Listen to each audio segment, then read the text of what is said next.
The phone call came at 4:47 a.m. Mountain Time, while Marcus Brennan was already awake, staring at his bedroom ceiling in the small Billings apartment.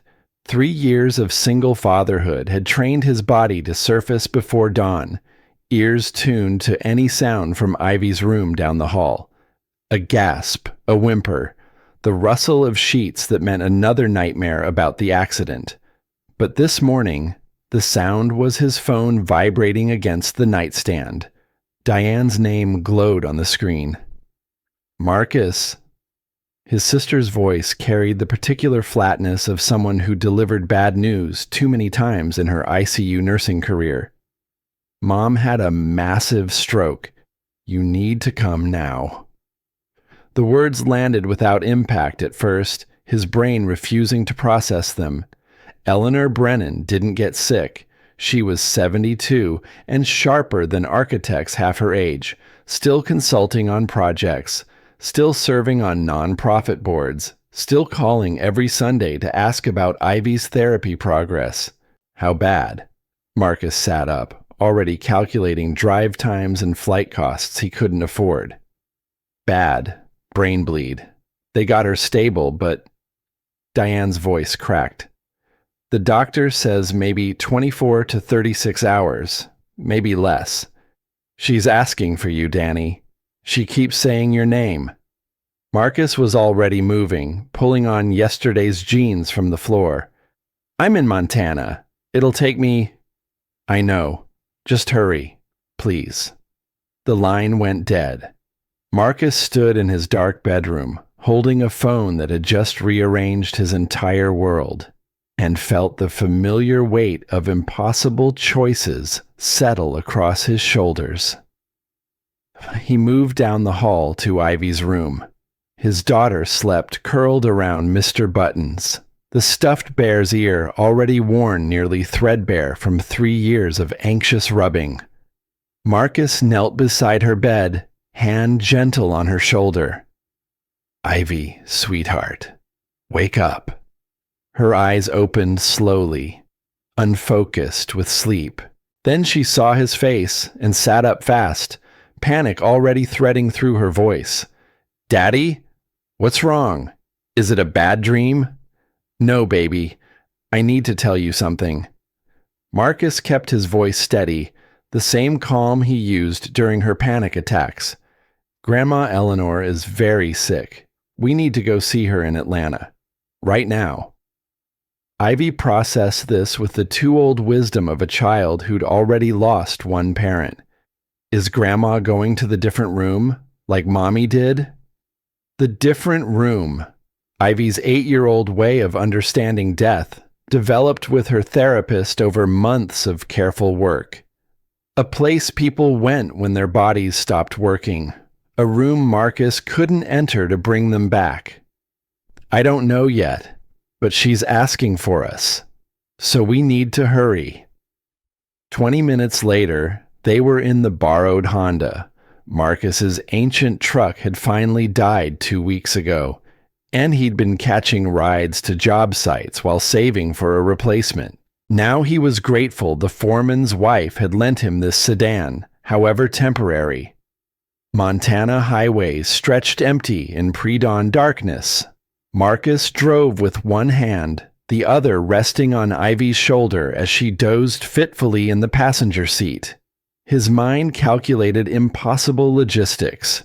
Montana to Atlanta, 2,000 miles, 30 hours straight driving.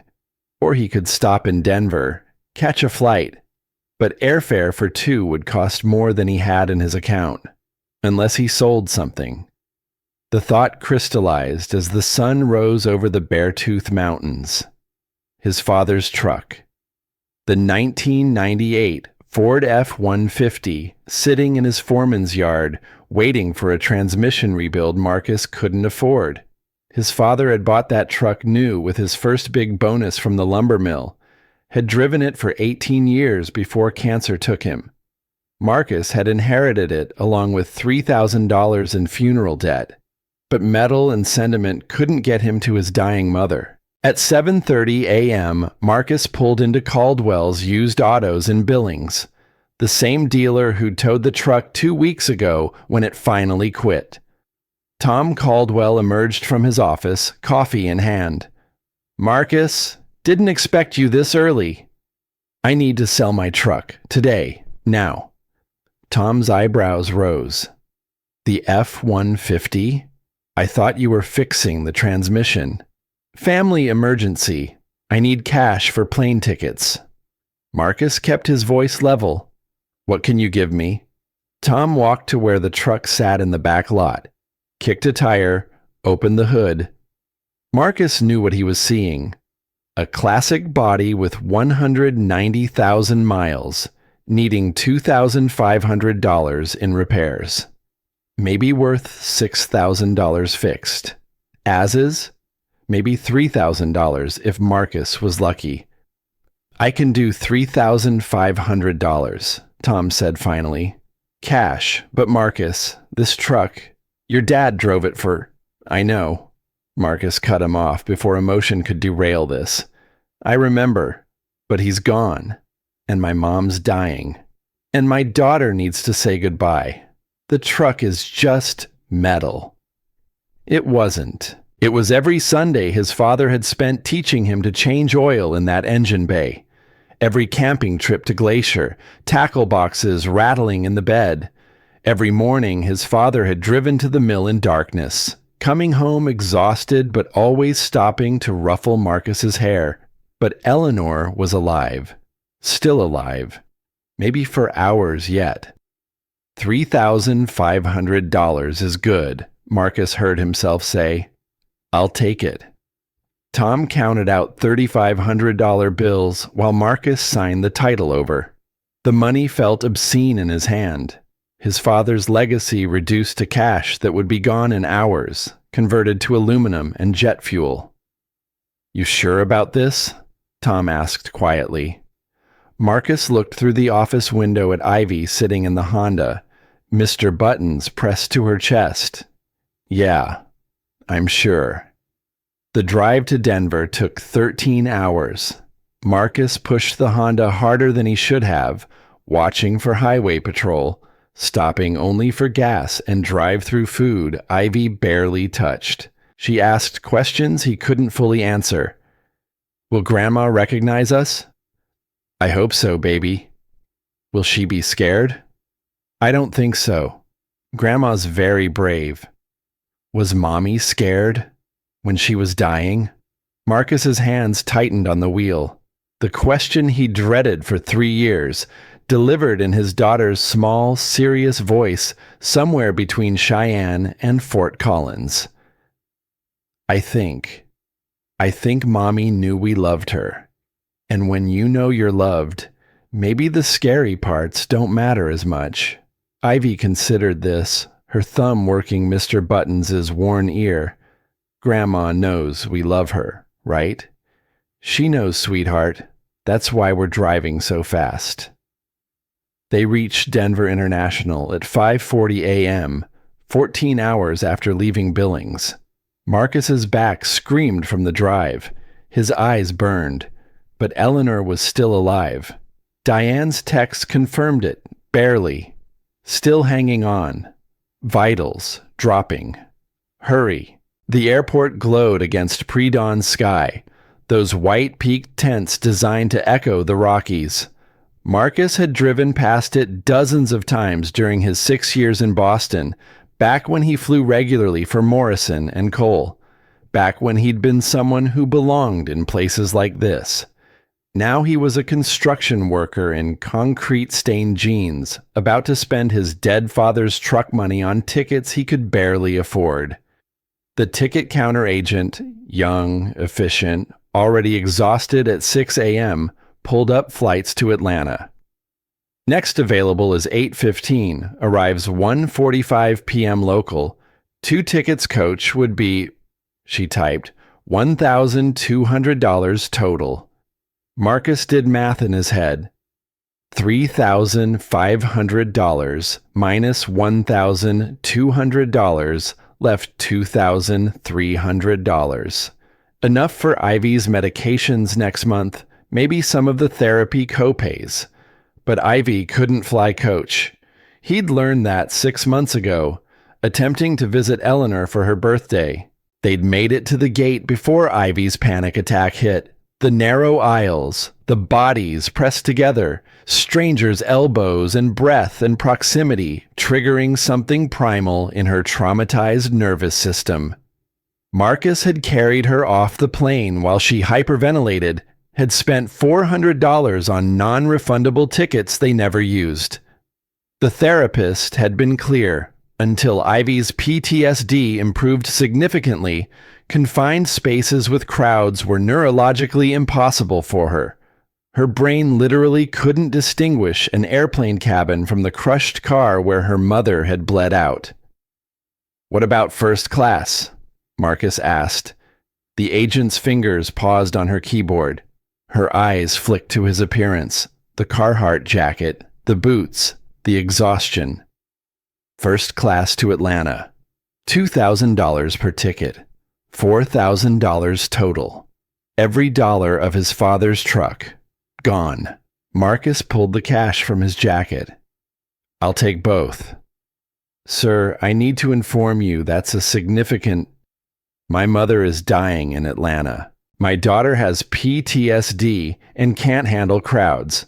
This is the only way we can fly." He set the money on the counter.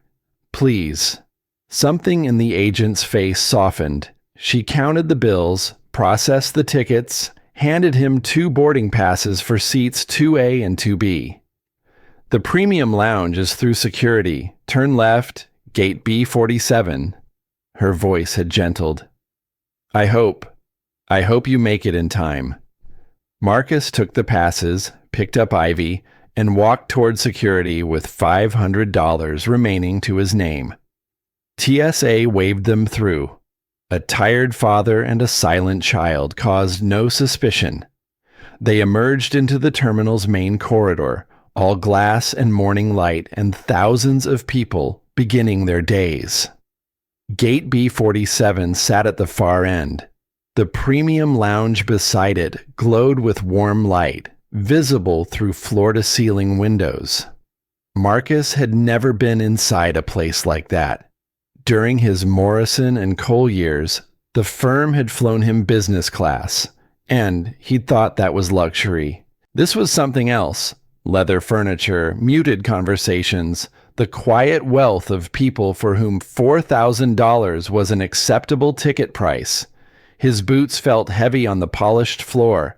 His jeans still had yesterday's concrete dust on one knee.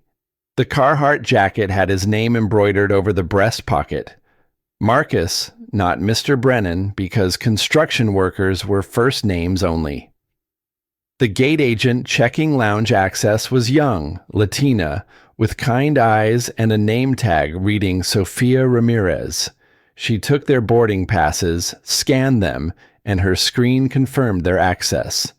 But then she looked at Marcus, really looked, and he saw the calculation happening. This man doesn't match. Something's wrong here. Her hand drifted toward the phone. "Sir, can I ask..." She paused, choosing words carefully. "These are first-class tickets?" "Yes." Marcus kept his voice quiet. Ivy was waking up, sensing tension. "My daughter can't handle crowds. She has PTSD from a car accident, panic attacks in confined spaces. First class is the only way she can fly."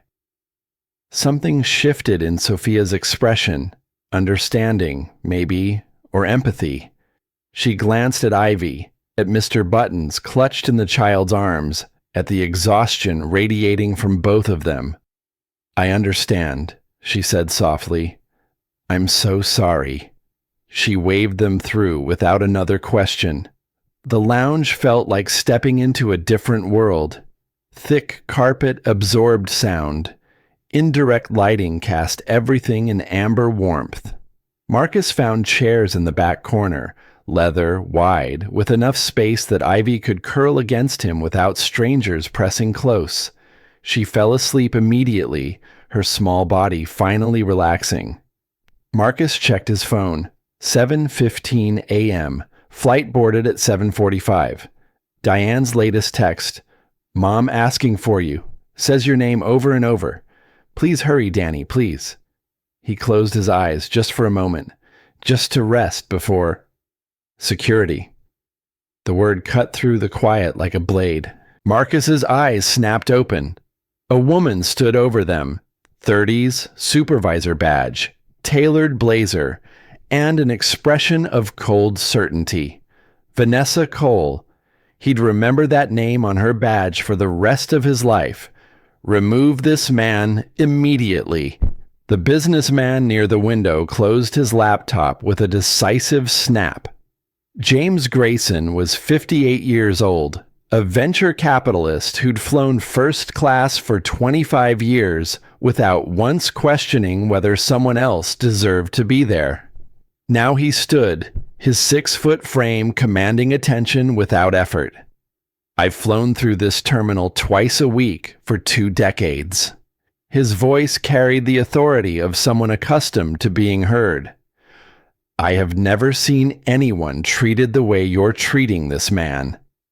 Kyle Rodriguez's hand hovered near his radio, uncertainty flickering across his face.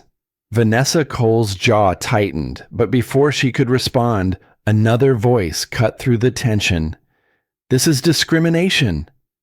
Doctor. Patricia Donnelly stepped forward, her phone held at arm's length, camera focused on Vanessa and Kyle. Clear, obvious, documented discrimination. I'm a cardiologist. I've been sitting in this lounge for 45 minutes watching you process passengers. You haven't questioned a single other person's right to be here. The young man in the Colorado sweatshirt adjusted his angle, his live stream now pulling viewers by the hundreds. Tyler Blake was 19, a journalism student who'd opened the app expecting to kill time before his flight to Boulder. Now his screen showed 2,000 people watching in real time, the comment section exploding faster than he could read. Fire her. This is America in 2025. That poor kid is terrified. Someone get this man's name. He deserves justice. Marcus felt Ivy trembling against his chest, each breath coming quick and shallow. He knew the signs intimately. 2 more minutes and she'd be gone, lost in the cascading panic that would take hours to pull her back from. He pressed his lips to the top of her head, whispered words only she could hear. Count with me, baby. 1, 2, 3, 4. But Ivy's eyes were unfocused now, staring at nothing. Her fingers worked Mr. Buttons' ear in frantic circles. The bear's cotton stuffing peeked through threadbare fabric, white against brown. Amanda had given her that bear the week before the diagnosis, back when they still believed the headaches were just stress, that the fatigue was just new parent exhaustion, that their family had decades ahead instead of months. Vanessa's voice rose, cutting through the murmurs spreading across the lounge. Ma'am, I appreciate your concern, but this is a security matter involving potential fraud. Potential fraud. Dr. Donnelly's laugh was sharp and bitter. You mean a man who looks like he works for a living tried to access a space you've decided belongs only to people in suits. Tyler's camera caught everything. The fear on Ivy's face. The exhaustion etched into Marcus's features. Vanessa's defensive posture, arms crossed, chin raised. Kyle shifting weight from foot to foot. A man realizing he'd been pulled into something far worse than a routine security check. The live stream counter hit 3,000, then 4,000. Marcus's phone buzzed. He pulled it out with his free hand, the screen showing a text from Diane that made his vision blur at the edges. Danny. Where are you? Mom's vitals dropping. BP 60 over 30. She keeps saying your name. Doctor says maybe 30 minutes. Please, hurry. 30 minutes. His flight boarded in 27 minutes. Even if they let him on right now, he'd barely make it.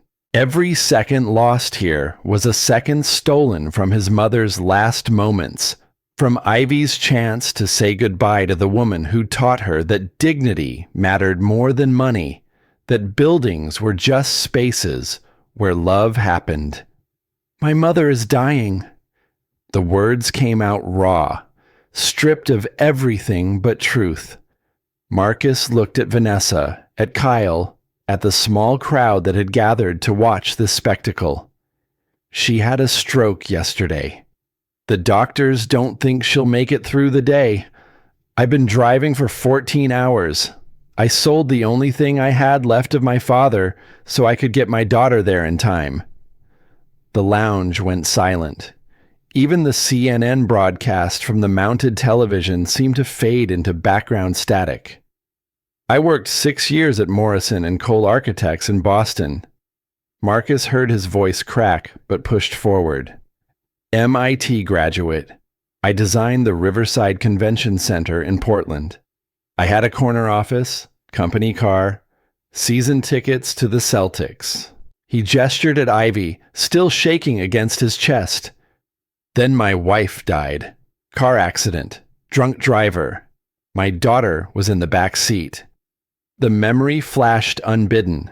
Paramedics cutting through twisted metal. Amanda's blood soaking into gray upholstery. Ivy screaming, her 5-year-old voice shredding itself raw. The smell of gasoline and the terrible knowledge that his wife was already gone. That the EMTs were going through motions because that's what protocol demanded. She couldn't sleep after that. Couldn't eat. Couldn't be around strangers without her brain convincing her something terrible was about to happen. Marcus's hand moved in slow circles on Ivy's back, the same motion he'd used 10,000 times over 3 years. "She needed me. Not a nanny, not a babysitter. Me, her father. The one person who'd promised to keep her safe." Robert Crawford, a 62-year-old contractor from Denver who'd been trying to ignore the confrontation, set down his coffee. He thought about his own daughter, now 28, and how he'd missed most of her childhood chasing contracts across 3 states. This man had given up everything to be present. Crawford felt shame burn in his chest for staying silent this long. "So I quit," Marcus continued, the words coming easier now that he'd started. "Walked away from everything I'd built. My father worked himself to exhaustion in a lumber mill so I could be the first Brennan to go to college, and I threw away the career he died to make possible. But I got to be home when Ivy got off the school bus. I got to hold her when the nightmares came. I got to build her a life that felt safe, even if it wasn't impressive." He looked down at his clothes, at the concrete dust still visible on his jeans. "I work construction now. I pour foundations and frame walls. The hours let me be there when she needs me. I don't have a suit anymore. I don't have a corner office. I don't have anything except my daughter and whatever time I have left with my mother." Tyler's live stream had gone viral. 6,000 viewers became 10,000. The comments section flooded with emotion. "I'm crying at my desk. This is what a real man looks like. If she fires him, I'm never flying this airline again. Somebody help this family." A woman Marcus hadn't noticed before stood near the window, tears streaming down her face. Patricia Wellington was 68 years old, a retired teacher who'd lost her own husband 2 years earlier. She'd watched him die slowly in a hospital room, and she understood the desperate mathematics of borrowed time. She pulled out her phone and began recording. Another witness to whatever happened next. Vanessa's face had gone pale, but her spine remained rigid. "Sir, I understand you're upset, but our policies exist for a reason. Security procedures. Security procedures." James Grayson moved closer, his voice dropping to something cold and dangerous. Is that what you call judging a man by his boots instead of his boarding pass? I've seen you wave through passengers in $1,000 shoes without asking a single question. But this man, this father, trying to get his dying daughter to her grandmother, he's a security threat? Kyle Rodriguez's hand had left his radio. He'd been military once, Army MP for 6 years before taking this job. He'd learned to read situations fast, to know when following orders crossed the line from duty into something uglier. This had crossed that line 10 minutes ago. Sir? Kyle's voice was quieter now, almost apologetic. Your ID appears legitimate. The tickets appear legitimate. I don't actually have grounds to detain you. Vanessa whipped toward him. Kyle, I'm the terminal supervisor. I'm instructing you to... To what? Dr. Donnelly stepped between them, phone still recording. Arrest a man for being poor? For working with his hands? For loving his daughter more than his career? Marcus's phone buzzed again. Another text from Diane, just 2 words. She's fading. His vision swam. 14 hours driving through the night. 3 years of building a life from broken pieces. 38 years of being Eleanor Brennan's son, of learning that dignity wasn't about what you wore, but how you treated people who couldn't do anything for you in return. And now it was ending here, in an airport lounge, because someone had decided his work boots made him unworthy of basic human decency. Ivy's chest heaved with ragged rhythm, panic tightening her airways. Marcus recognized the sound. Full panic attack, maybe 2 minutes away.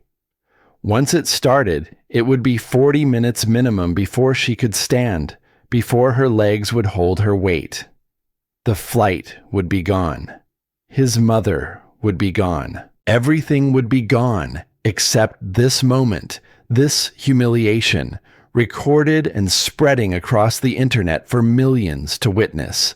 Then a voice cut through the chaos, smooth and commanding, with an accent that suggested old money and older confidence. Excuse me. Every head turned. The man who'd been sitting near the far window now stood in the center of the lounge, his presence somehow filling the space despite his average height. Harrison Whitfield was 62 years old, with silver hair swept back from a face that had graced the covers of Architectural Digest and Fortune. His suit was bespoke, his shoes Italian leather, his watch worth more than Marcus made in 6 months. But none of that was what made people step back. It was the way he moved, the certainty of someone who'd spent 40 years being listened to, being obeyed. Vanessa and Kyle both recognized power when it walked toward them. I'm Harrison Whitfield. He pulled a business card from his jacket, handed it to Vanessa. Whitfield Architects. That's my company jet that just landed at Gate 48. Vanessa's hand trembled slightly as she took the card.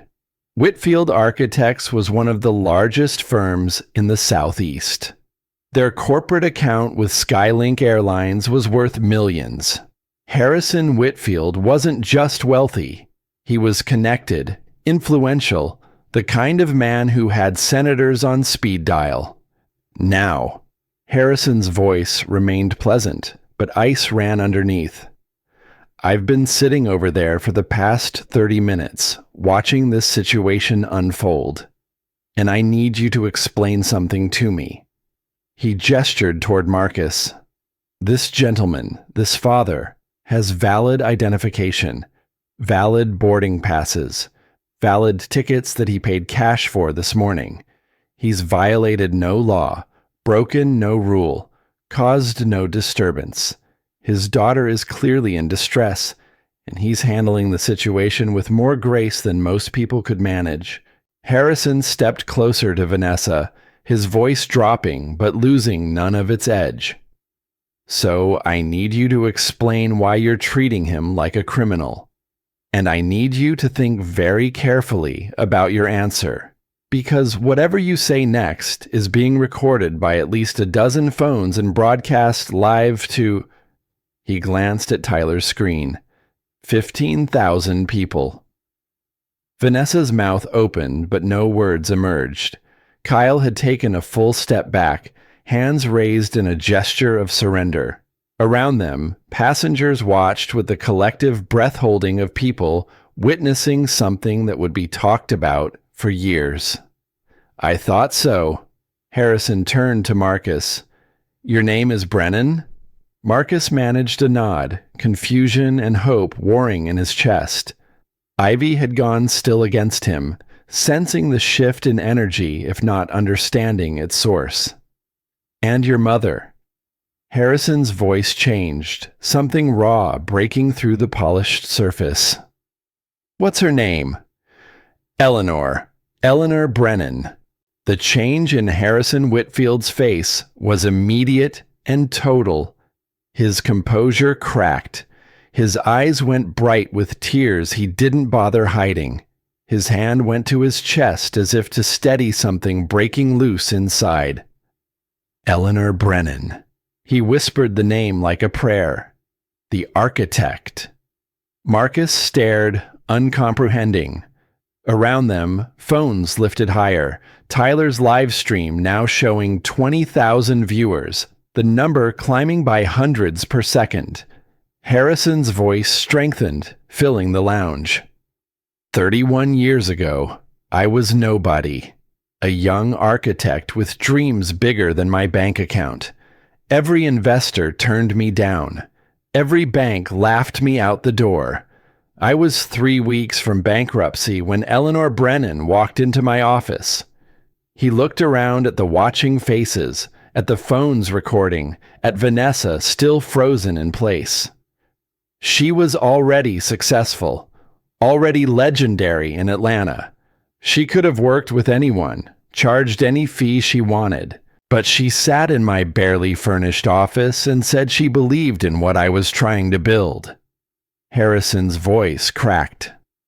She designed my company's headquarters for a fraction of her usual rate, refused full payment until my firm was profitable. That building put us both on the map, won awards, changed my life. Tyler's camera captured the tears now running down Harrison's face. The comment section had gone from anger to something approaching awe. I owed her everything. Harrison turned back to Marcus. Still do. And I've been sitting here for 30 minutes, watching you people treat her son, like he doesn't belong, while he's trying to get to her deathbed.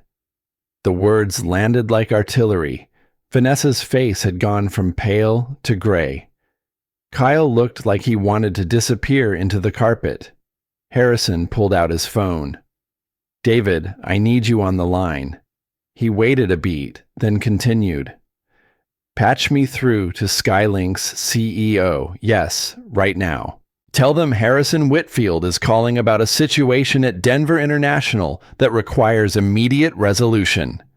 He covered the phone, looked at Vanessa.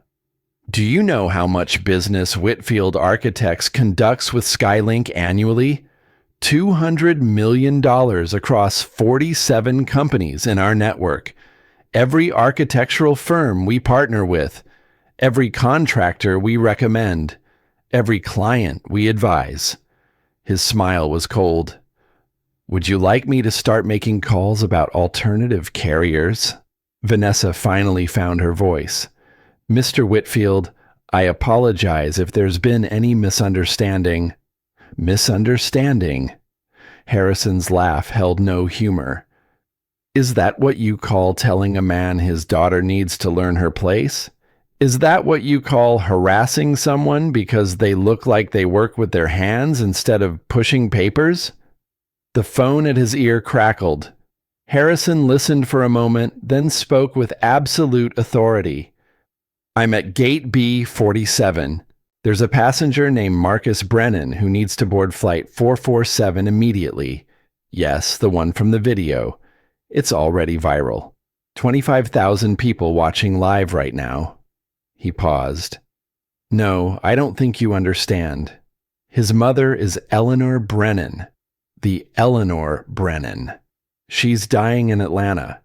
And if this man doesn't make his flight because your staff decided his work boots made him unworthy, I will personally ensure every architecture firm in the Southeast knows exactly how Skylink treats the children of legends. Another pause. Harrison's expression shifted to satisfaction. Good. Yes, I'll wait. He lowered the phone, looked at Marcus. What's your mother's condition? Marcus's voice came out hoarse. Stroke. Yesterday. My sister says maybe 30 minutes. Flight 447 boards in 23 minutes. You'll make it. Harrison said it with the certainty of someone who just rearranged reality through sheer force of will. Janet Morrison, the airport manager, appeared at a near run, her professional composure cracking around the edges. She'd been in her office when her phone exploded with calls from regional directors, from corporate, from people whose names she only saw on company-wide emails. Now she stood before Harrison Whitfield, a man whose displeasure could end her career with a single phone call, and tried to salvage a situation that had spiraled beyond saving. Mr. Brennan, Janet's voice shook slightly. I've just spoken with our regional director. Your tickets have been cleared for immediate boarding. Flight 447 is being held at the gate. We've arranged for expedited service. Stop. Marcus's word cut through her practiced apology. He stood slowly, Ivy clutched against his chest, and looked at Janet with eyes that had seen too much disappointment to find surprise in any of this. I don't want expedited service. I don't want special treatment. I wanted basic respect. That's all I've wanted since I sat down in this chair an hour ago. The lounge had gone silent again. Tyler's live stream showed 30,000 viewers. Sophia Ramirez, the gate agent who'd waved Marcus through initially, stood near the entrance with tears streaming down her face. She was 28 years old, a single mother of 2, and she'd grown up 5 blocks from the Brennan Community Center where her kids now went every day after school. Free tutoring, free meals, free programs that gave working parents like her a chance to build something better. Sophia pushed through the crowd. Mr. Brennan. Her voice broke on his name. Your mother, she designed the community center where my children go, where hundreds of children go, because your mother believed kids shouldn't suffer for their parents' poverty. The Brennan Foundation pays for everything. All of it. Free. Marcus stared at her, then at Harrison, understanding beginning to dawn. His mother had never mentioned any of this. In all the phone calls over the past 3 years, all the quiet conversations about Ivy's progress and Marcus's construction jobs and the small victories of surviving each day, Eleanor had never said a word about foundations or community centers or the lives she'd touched. There are hundreds of families like mine. Sophia wiped her eyes. Your mother changed everything for us. I'm so sorry this happened to you. The crowd began to applaud. It started small, just Dr. Donnelly and James Grayson, but it spread through the lounge like wildfire. Passengers Marcus had never met, people who 5 minutes ago had been strangers absorbed in their own travels, now stood and clapped for a man in dusty boots who'd been told he didn't belong. Marcus's phone buzzed one more time. Diane. Mom opened her eyes, said your name, closed them again. Doctor shaking his head. Hurry. He looked at Harrison Whitfield, at this stranger who'd stepped forward when he didn't have to, who'd wielded power in defense of someone powerless. Thank you. Harrison shook his head. Your mother saved my career, my life. Thank you isn't enough. It will never be enough. He pulled out a card, pressed it into Marcus's free hand. When you're ready, when your mother's affairs are settled, call me. There are things you need to know. Things Eleanor wanted you to have. Marcus nodded, unable to speak past the tightness in his throat. He turned toward the gate, Ivy still pressed against his chest, Mr. Buttons clutched between them. The crowd parted to let them through. As he walked past Vanessa Cole, he saw her sitting alone in a chair, face buried in her hands, her phone on the floor beside her showing a video that had been viewed 200,000 times in the past 40 minutes. He felt no satisfaction in her misery, just exhaustion and the desperate hope that he'd reach Atlanta before time ran out. The jetway stretched before them like a tunnel toward salvation or failure. Marcus couldn't yet tell which. Ivy had gone quiet against his shoulder. The kind of silence that came after her nervous system exhausted itself fighting invisible threats. Her fingers still worked Mr. Buttons's worn ear, but the frantic circles had slowed to automatic rhythm. Behind them, the premium lounge buzzed with aftermath energy, phones still raised. Tyler Blake's live stream now approaching 50,000 viewers as the video metastasized across social media platforms. Flight attendant Michelle Torres stood at the aircraft door, 32 years old, with eyes that had seen enough of humanity's casual cruelty to recognize its opposite when it appeared. She'd watched the confrontation unfold on her phone during pre-flight checks, watched this father maintain dignity while being stripped of it, watched his daughter shake with terror while adults debated whether they deserved basic decency. Now she stepped forward as Marcus approached, her professional smile replaced by something genuine. "Mr. Brennan," she kept her voice low, calibrated for exhausted children and traumatized parents. "We've arranged direct transport from Atlanta to Emory Hospital. Wheelchair service, expedited exit, police escort. You won't deal with baggage claim or terminal navigation." Marcus managed a nod, words failing him. Michelle touched his elbow gently, guided them towards seats 2A and 2B. The first-class cabin was nearly empty, most passengers still boarding from the regular jetway. Wide leather seats beckoned with the promise of space Ivy desperately needed. Marcus settled her by the window, buckled the seatbelt across her small frame, and collapsed into the seat beside her. His phone showed 7:52 a.m. flight departed at 8:15. 23 minutes. Somewhere in Atlanta, his mother's heart continued its irregular rhythm, her brain starved of oxygen, her body shutting down in incremental waves. Diane's last text had come 6 minutes ago, just 3 words that contained universes of desperation. She's still here. Other passengers began filing past, their gazes lingering on Marcus and Ivy with varying degrees of recognition. A woman in her 40s paused, leaned down. "I saw what happened. You and your daughter deserve better." She moved on before Marcus could respond.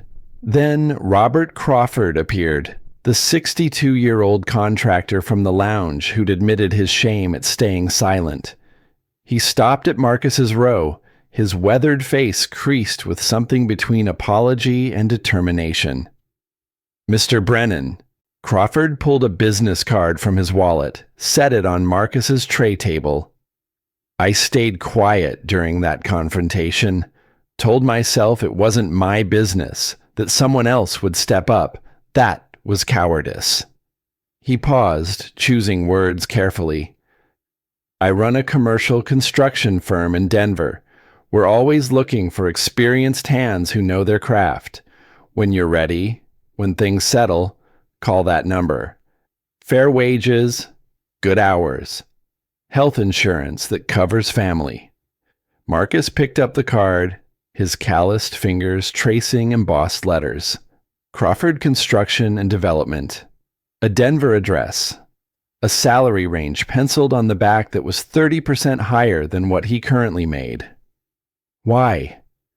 Because I should have stood up sooner, because my own father worked himself to death so I could have opportunities, and I forgot what that sacrifice meant. Crawford's jaw tightened. And because a man who gives up everything for his daughter is exactly the kind of person I want on my crew. He moved toward his seat in business class before Marcus could formulate a response. The card remained on the tray table, a small rectangle of possibility in a morning that had held mostly nightmare. Patricia Wellington appeared next, the 68-year-old retired teacher who'd been recording from the window.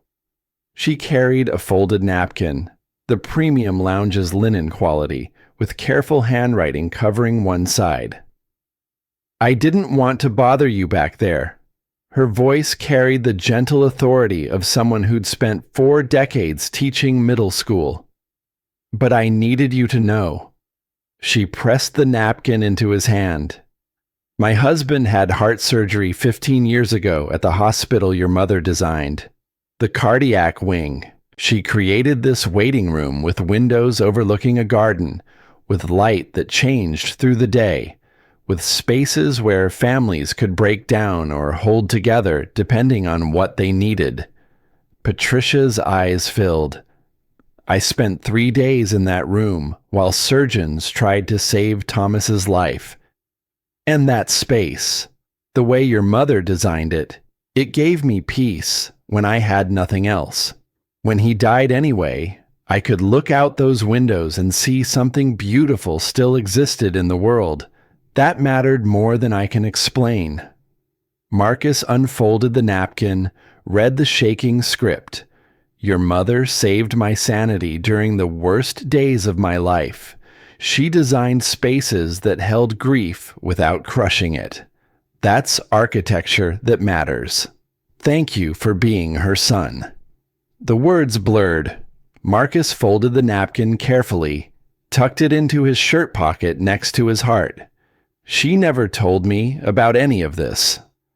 I imagine she wouldn't. Patricia smiled through tears. Some people don't measure their worth by the monuments they leave behind. They measure it by the small mercies they build into the world. She returned to her seat. Ivy stirred beside Marcus, her eyes opening with that disoriented look that followed panic attacks. Daddy, are we on the plane? Yes, sweetheart. We're going to see Grandma. The lady who was mean. She's gone. We're safe now. Marcus pulled Ivy close, breathed in the child shampoo smell of her hair. Everything's going to be okay. But he didn't know if that was true. His phone showed 7:58 a.m., 17 minutes until departure, 2,300 miles to Atlanta, 2.5 hours in the air, then the race from airport to hospital, every second a gamble against Eleanor's failing body. The captain's voice crackled through the cabin speakers, smooth and professional. Ladies and gentlemen, this is Captain Rodriguez speaking. I want to take a moment to acknowledge some special passengers on board today. A pause, pregnant with meaning. We have a father and daughter traveling to say goodbye to a family member. We've been cleared for direct routing to Atlanta, and I've requested priority approach. Our crew is committed to getting them there as quickly and safely as possible. Spontaneous applause rippled through first class, then spread as passengers in economy heard the announcement. Marcus felt his face burn, the attention excruciating despite its kindness. Ivy pressed against his side, seeking shelter from all these eyes that suddenly knew their story. I also want to say, Captain Rodriguez continued, that what happened in the terminal before boarding was unacceptable. Our airline prides itself on treating every passenger with dignity and respect. When we fail at that basic standard, we fail at everything that matters. On behalf of Skylink Airlines, I apologize to Mr. Brennan and his daughter." The cabin went quiet. Marcus closed his eyes, felt tears threatening. He'd spent 3 years being invisible, being the construction worker people's gazes slid past, being the single father other parents whispered about at school functions. Now 50,000 people had watched his humiliation, and here was a pilot apologizing over the intercom, and none of it brought his mother closer or made Ivy's trauma disappear or changed the fundamental truth that the world judged you by your boots before it judged your character. The aircraft pushed back from the gate at 8:09 a.m., 6 minutes early. Marcus checked his phone one last time before switching to airplane mode. 2 texts from Diane, both sent in the last 3 minutes. "Doctor says her heart rhythm is off. They're monitoring closely." Then, "Marcus, I'm scared. She's so still, breathing so shallow. Please hurry, please." He typed back with shaking fingers. "On plane. Taking off now. Tell Mom I'm coming. Tell her to hold on." The send bar filled halfway, then stopped. The aircraft's cellular connection cut as they rolled toward the runway. The message hung in digital limbo, neither sent nor failed, just suspended in the space between hope and loss. Ivy's hand found his. Is Grandma Eleanor going to die? The question hit Marcus like a physical blow. He'd tried so hard to shield her from this, to let her keep some innocence after losing Amanda so violently. But Ivy had lived through enough tragedy to recognize its approach, to understand that adults' careful words and anxious faces meant someone she loved was slipping away. "I don't know, baby." The honesty hurt to speak. "Grandma is very sick. The doctors are doing everything they can. But sometimes," his voice cracked, "sometimes people's bodies just get too tired." "Like Mommy?" Marcus pulled her onto his lap, felt her 8-year-old frame still so small and breakable. "Like Mommy, but different. Mommy's accident happened fast, without warning. Grandma has lived a long life. She's 72 years old. She's built so many beautiful things, helped so many people. The lady in the airport said Grandma helped her kids. Grandma helped a lot of kids, a lot of families, more than I knew about." Marcus kissed the top of Ivy's head. She spent her whole life building spaces where people could be safe and happy. That's what architects do. They create places where life can happen. "You were an architect." Ivy's statement held no question, just the certainty of a child who'd heard the story enough times to have it memorized. "Before Mommy died." "I was. I designed buildings that would last 100 years. Marcus's throat tightened. "But you needed me more than those buildings did. So I chose you. Do you miss it, being an architect?" The question landed in territory Marcus rarely explored, even in his own thoughts. Did he miss the creative challenge of transforming Kongjian into meaning? The satisfaction of seeing drawings become reality? The professional respect that came with the MIT degree and the Morrison and Cole letterhead? Yes, he missed all of it with an ache that occasionally woke him at 3 a.m., staring at blueprints in his mind, designing buildings he'd never build. But then he'd walk down the hall and check on Ivy, see her sleeping peacefully because he'd been there when she got home from school, because he'd held her through another nightmare, because he'd chosen presence over prestige, and the ache would fade into something else, something that felt more like purpose than loss. Sometimes Marcus chose honesty over comfort, but I miss it less than I'd miss you if I'd chosen differently. The engines roared as the aircraft accelerated down the runway. Ivy buried her face against Marcus's chest as the nose lifted, the familiar panic of takeoff temporarily overriding her grief. He held her tight, counted through the ascent, reminded her that the roaring was just the sound of powerful engines doing exactly what they were designed to do. At 10,000 feet, Michelle Torres appeared with warm towels and orange juice. For you and your daughter. No charge. She smiled at Ivy. What's your bear's name? Ivy lifted Mr. Buttons slightly. Mr. Buttons. Mommy gave him to me. He looks like a very good bear, like he's been on lots of adventures. He keeps me safe. Ivy's voice was small but steady. When I'm scared, I rub his ear and count to 10, and sometimes the scary feelings go away. Michelle crouched to Ivy's eye level. That's very smart. My daughter has a stuffed elephant she does the same thing with. His name is Peanut, and his trunk is almost rubbed off. Does your daughter get scared a lot? Sometimes. She has bad dreams. And sometimes being in crowds makes her nervous. Michelle's eyes flicked to Marcus, a silent communication of understanding. But she's learning that being scared is okay. That feelings come and go like clouds. And that having someone who loves you helps more than anything else. Ivy considered this seriously. My daddy helps. And Mr. Buttons. And Grandma Eleanor. Except she's far away now. Well, we're getting you to Grandma as fast as we can. Michelle stood, touched Marcus's shoulder lightly. If you need anything at all, press the call button. I don't care what it is or when you need it. She moved down the aisle. Marcus activated the seatback entertainment system more from habit than belief Ivy could focus. But his daughter surprised him by selecting a nature documentary, some BBC production about ocean life.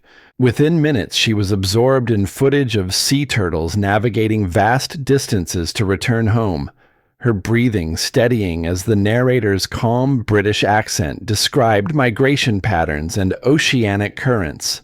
Marcus pulled out his phone, switched it to airplane mode, and scrolled through the cascade of notifications that had accumulated before takeoff. 17 missed calls from numbers he didn't recognize, 43 text messages. His email showed 127 unread messages, most from addresses he'd never seen before. He opened the texts randomly. From a Boston number. Mr. Brennan, I'm a reporter with the Globe. Would you be willing to discuss what happened at Denver International? From Atlanta. This is Channel 11 News. We'd like to interview you about your mother's legacy and today's incident. From someone named Jessica Hartley. I saw the video. I'm a civil rights attorney. I'd like to discuss representation pro bono. From Tyler Blake himself. Mr. Brennan, my stream hit 2 million views. People want to help. Can I share a fundraising link? Marcus closed the messages, overwhelmed. 2 million people had watched the worst morning of his life. His humiliation had become entertainment. His pain converted into content for strangers to consume over breakfast. The thought made his stomach turn. But another part of him, smaller, quieter, recognized that those 2 million witnesses had created accountability. Without Tyler's live stream, without Harrison Whitfield's intervention, without the crowd of phones recording every word, Vanessa Cole would have won. Marcus would have been removed from the terminal, Ivy would have been traumatized further, and Eleanor would have died without her son beside her. Visibility had been his salvation, even as it violated every instinct toward privacy he possessed. A businessman across the aisle leaned over. Marcus recognized him from the lounge, the man who'd stood up early, who'd spoken against Vanessa's treatment.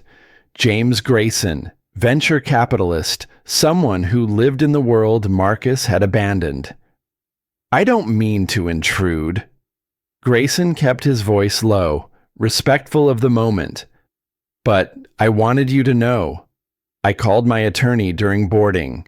He's preparing documentation of what happened today. If you decide to pursue legal action against the airline or the individuals involved, you'll have support." Marcus shook his head. "I don't want to sue anyone. I just want to see my mother." "I understand. But this wasn't just about you." Grayson's expression hardened. "What that supervisor said about your daughter, that she needed to learn her place, that was calculated cruelty designed to remind you that people like her think they own certain spaces. They need to learn they don't." People like her? People who've forgotten that dignity isn't earned by your bank account or your job title. People who measure worth by surfaces. Grayson paused. "I've been that person. I've walked past the janitor without seeing them. I've judged the construction worker by his boots. What I saw today, what you endured, reminded me that every person carrying that kind of prejudice is one incident away from becoming Vanessa Cole, trending worldwide for all the wrong reasons." He handed Marcus a card. "My firm invests in social justice initiatives, education programs, legal defense funds. If you decide you want to turn this into something larger than a lawsuit, call me. We can build something that ensures what happened to you never happens to anyone else." Marcus took the card, added it to the growing collection in his pocket. Crawford's offer of employment, Patricia's note about his mother's hospital design. Now Grayson's promise of resources to fight systemic discrimination. In the span of 2 hours, his life had transformed from invisible struggle to public cause, and he wasn't sure which version felt more real. The flight attendants began beverage service. Passengers around them spoke in hushed tones, occasionally glancing toward seats 2A and 2B, with expressions ranging from sympathy to curiosity to the careful avoidance of people who didn't want to intrude on obvious pain. Marcus accepted coffee he didn't drink and snacks Ivy ignored, both of them too wound tight with anxiety to process anything as mundane as hunger. At 30,000 feet, crossing the invisible border between Mountain Time and Central Time, Marcus's phone chimed despite airplane mode. The captain's earlier announcement about priority routing had included satellite connectivity for emergency communications. A text from Diane, time-stamped 9:47 a.m. Eastern. "Mom woke up. Asked for you. Said your name clear as anything." Then closed her eyes again. "Marcus, she's fighting so hard. Doctor says it's remarkable she's held on this long. He thinks she's waiting for you." Relief and terror collided in Marcus's chest. Eleanor was still alive, still conscious, however briefly, still asking for the son who'd spent 3 years invisible, working construction jobs and raising a traumatized daughter, while his mother built foundations and community centers and changed lives he'd known nothing about. He typed back, hoping the satellite connection held, "Tell her I'm over Missouri. Tell her 2 more hours. Tell her I love her, and I'm sorry I didn't know about everything she was doing." The message sent. Marcus watched the delivered notification appear, proof that his words had traveled hundreds of miles to reach his sister's phone in a hospital room where their mother fought her body's betrayal minute by minute. Ivy had fallen asleep against his shoulder, the documentary still playing with muted narrator describing depths only specialized equipment could reach. Marcus stroked her hair and thought about depths, about the vast territories of his mother's life he'd never explored, about the stranger Harrison Whitfield who owed Eleanor everything, about the Brennan Foundation that Sofia Ramirez's children relied on for after-school care. His mother had built an empire of small mercies while he'd been focused on immediate survival. She'd changed the infrastructure of opportunity for hundreds of families while he'd been helping Ivy count through panic attacks, Two different scales of impact, but Eleanor had never suggested his was lesser. In phone calls and brief visits, she'd only ever asked about Ivy's progress, Marcus's well-being, the small victories of their difficult days. "You're building something important, Danny," she'd said during their last call 2 weeks ago. "You're building a childhood for that little girl. That matters more than any building." He'd thought it was just motherly reassurance. Now he wondered if Eleanor had understood something deeper, that architecture came in multiple forms, that the space you created for your child to heal was as vital as any community center or hospital wing. The plane hit turbulence over Kansas, a reminder that all the priority routing in the world couldn't control air currents and weather systems. Ivy woke with a small cry, disoriented and frightened. Marcus held her through the shaking, counted through the bumps, reminded her that turbulence was just air moving in complicated patterns, that the pilots knew how to handle it, that they were safe. "What if we crash?" Ivy's voice was tiny, the question she asked every time they flew. "We won't crash. These planes are built to handle much worse than this." Marcus had researched aircraft safety statistics obsessively after Amanda's death, had needed some arena of life where he could prove that chaos wasn't inevitable, that human engineering could overcome randomness. More than 1 million flights happen every week in America. Crashes are so rare they make international news when they happen. But they do happen. Yes, but so do 1 million things that don't happen. Marcus kissed her forehead. "We can't control everything. All we can do is make the best choices we can and trust that the people who built this plane, who fly it, who maintain it, all those people did their jobs right." The turbulence smoothed. The fasten seatbelt sign dimmed. Ivy relaxed incrementally, her fingers resuming their automatic work on Mr. Buttons' ear. The bear had been through 3 years of this, his fabric body absorbing thousands of hours of anxiety through a child's touch. Marcus thought about calling the office, letting them know he wouldn't be at tomorrow's job site. But the construction company he worked for barely knew his name. He was labor, not personnel, disposable and interchangeable. If he didn't show up, they'd hire someone else and dock his pay. And there was nothing he could do about it because men without degrees or connections had no leverage in negotiations. Except now he had Crawford's card in his pocket, an offer of fair wages and health insurance, a contractor who'd watched him maintain dignity under pressure and decided that quality mattered more than credentials. Maybe leverage came from different sources than he'd thought. Captain Rodriguez's voice returned to the speakers. "Ladies and gentlemen, we're beginning our descent into Atlanta. Current time is 11:14 a.m. Eastern. Ground temperature is 68 degrees under partly cloudy skies. For Mr. Brennan and his daughter, we've been cleared for priority approach. Ground crew is standing by with wheelchair service and direct escort to your transportation." More applause rippled through the cabin.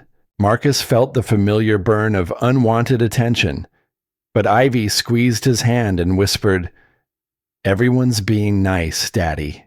That's good, right?" "Yes, sweetheart. That's very good." The descent seemed to take forever and no time at all. Marcus's ears popped. His stomach dropped. His hands shook as he gathered their minimal belongings. Just a small backpack with a change of clothes, some of Ivy's medications, the stuffed bear she wouldn't let leave her sight. Everything else was secondary to the simple, desperate need to reach room 428 before time ran out. Wheels touched tarmac at 11:31 a.m. The plane taxied toward the gate with unusual speed, ground crew clearly prepared for immediate arrival. The moment the seatbelt sign extinguished, Michelle Torres appeared beside their row. "We're holding all other passengers until you've deplaned. Wheelchair is at the door. Your escort is waiting." She crouched, looked at Ivy with genuine warmth. "You take care of your daddy and your grandma, okay?" Ivy nodded seriously. "I will, and Mr. Buttons will help." Marcus stood on legs that barely held him. 48 hours since Diane's call. 31 hours since he'd sold the truck. 14 hours of driving. 2 hours of airport nightmare. 2.5 hours in the air. And now, finally, he was in the same city as his dying mother. The wheelchair was unnecessary for him, but protocol required for expedited service. An airport employee pushed while Marcus carried Ivy, moving through corridors at near-running speed. Other passengers stepped aside. TSA agents waved them through checkpoints without the usual security theater. Everyone seemed to know who they were, what was happening, why every second mattered. Outside, a black SUV idled at the curb, lights flashing. A police motorcycle waited ahead, the officer already mounted. The driver, a man in his 40s with a military bearing, opened the rear door before Marcus reached the vehicle. "Mr. Brennan, I'm Officer Davis. We've got full escort to Emory Hospital. Traffic's being cleared. ETA 14 minutes. Marcus climbed in with Ivy, the door closing behind them with solid finality. Officer Davis pulled into traffic, the motorcycle leading with sirens announcing their urgency. Cars parted before them like water. Traffic lights held green through intersections. The city streamed past in a blur of buildings and movement, and millions of people living ordinary days while Marcus's world contracted to a single hospital room, and the woman dying inside it. His phone buzzed. Diane calling. Marcus answered, his voice barely working. "I'm in Atlanta. 12 minutes out." "Hurry." Diane was crying. "Marcus, she just opened her eyes again. Said your name. She's waiting." "Oh God, she's been waiting this whole time." "Tell her." Marcus's voice broke completely. "Tell her I'm almost there." The line went dead. Ivy looked up at Marcus with eyes too old for her age. "Is Grandma going to wait for us?" "Yes, baby. She's going to wait. Because that's what grandmas do. They wait for the people they love." He prayed with everything he had left that it was true. That Eleanor's fierce will could hold her body together 12 more minutes.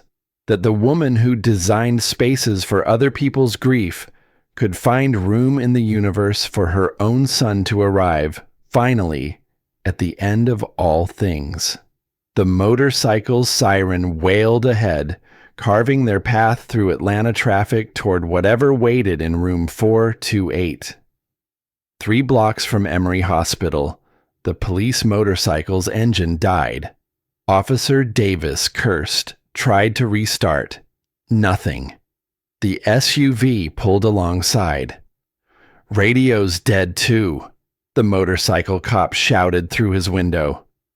"Some kind of electrical failure. You'll have to go without me."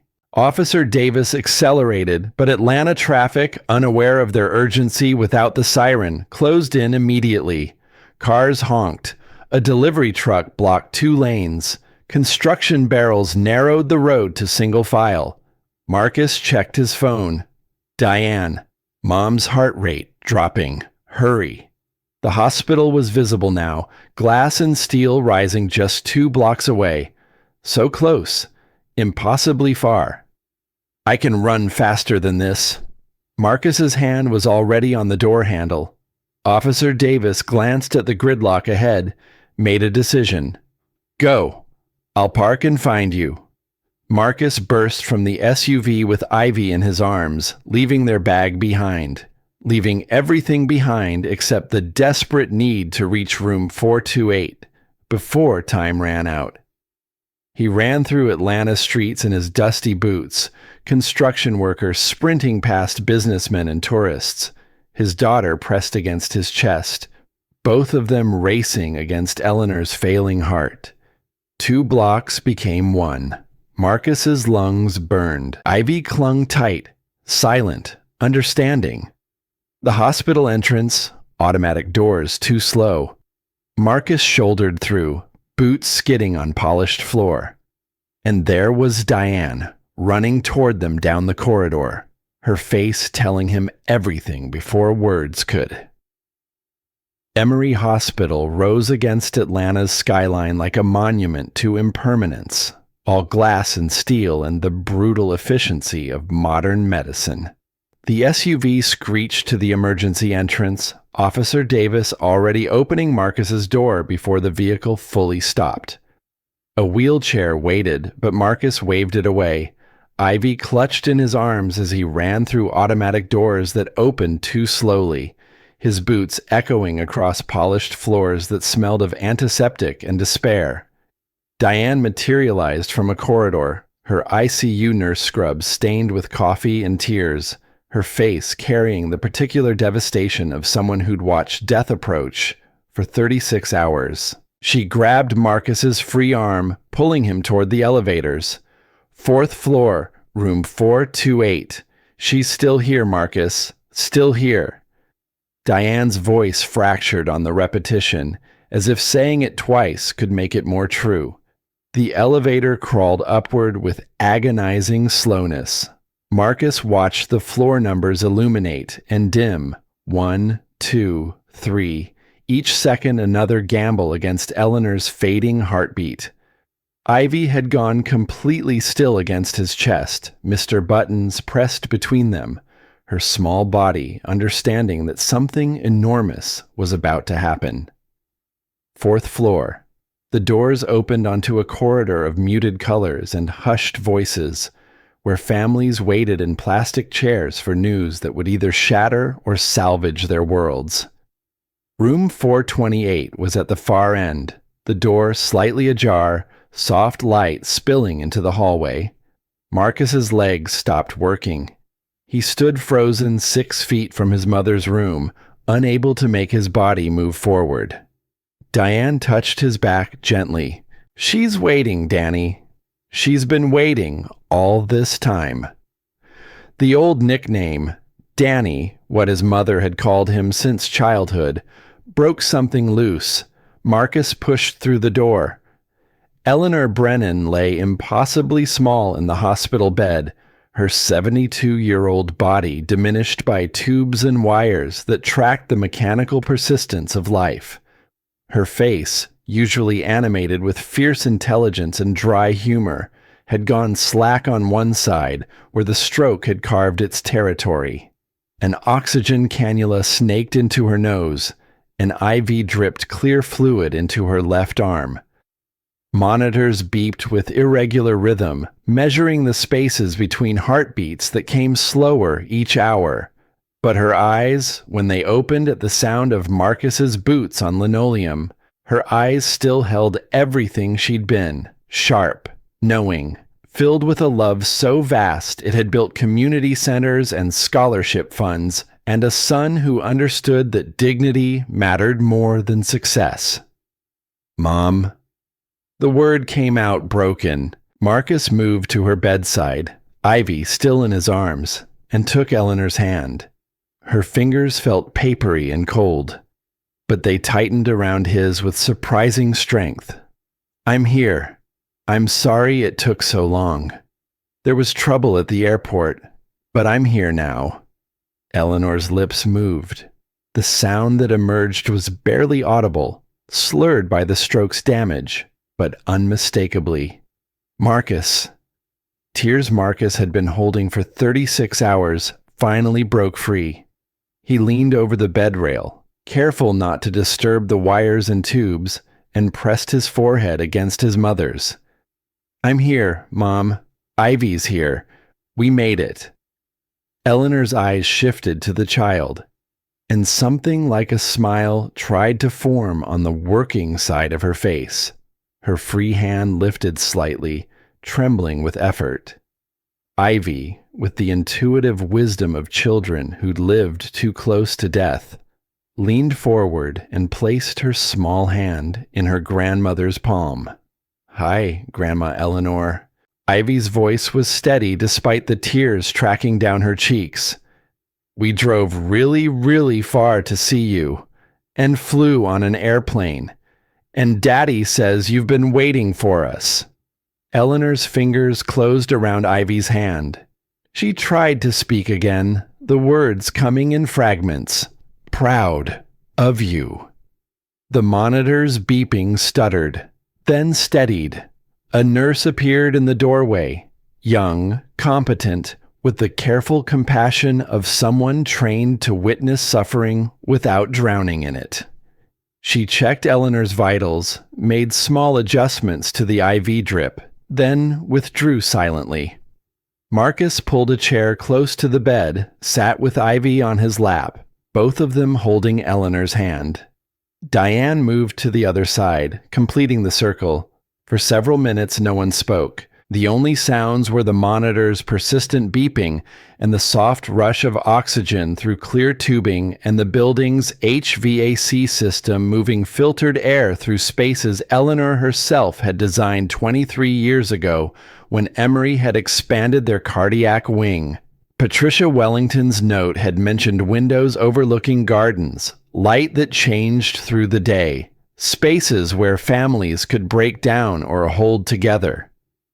Marcus looked around room 428 and recognized his mother's fingerprints in the architecture, the window positioned to catch afternoon sun without glare, the chair rail at exactly the right height for leaning, the alcove near the door where visitors could step out for privacy without leaving completely. Every detail considered, every choice made in service of human needs during impossible moments. Eleanor had designed the room where she would die. The thought was almost too large to hold. "Mom." Marcus's voice was steadier now, anchored by her presence, however diminished. "I met Harrison Whitfield today, at the Denver airport. He told me about the building you designed for him 31 years ago, about how you believed in him when no one else would." Eleanor's eyes found his, something like amusement flickering there. "And there was a woman, Sophia Ramirez, who said her children go to the Brennan Community Center every day. Free programs, free tutoring." Marcus felt his throat tighten. "Mom, why didn't you tell me about any of this? About the foundation, about all the families you've been helping?"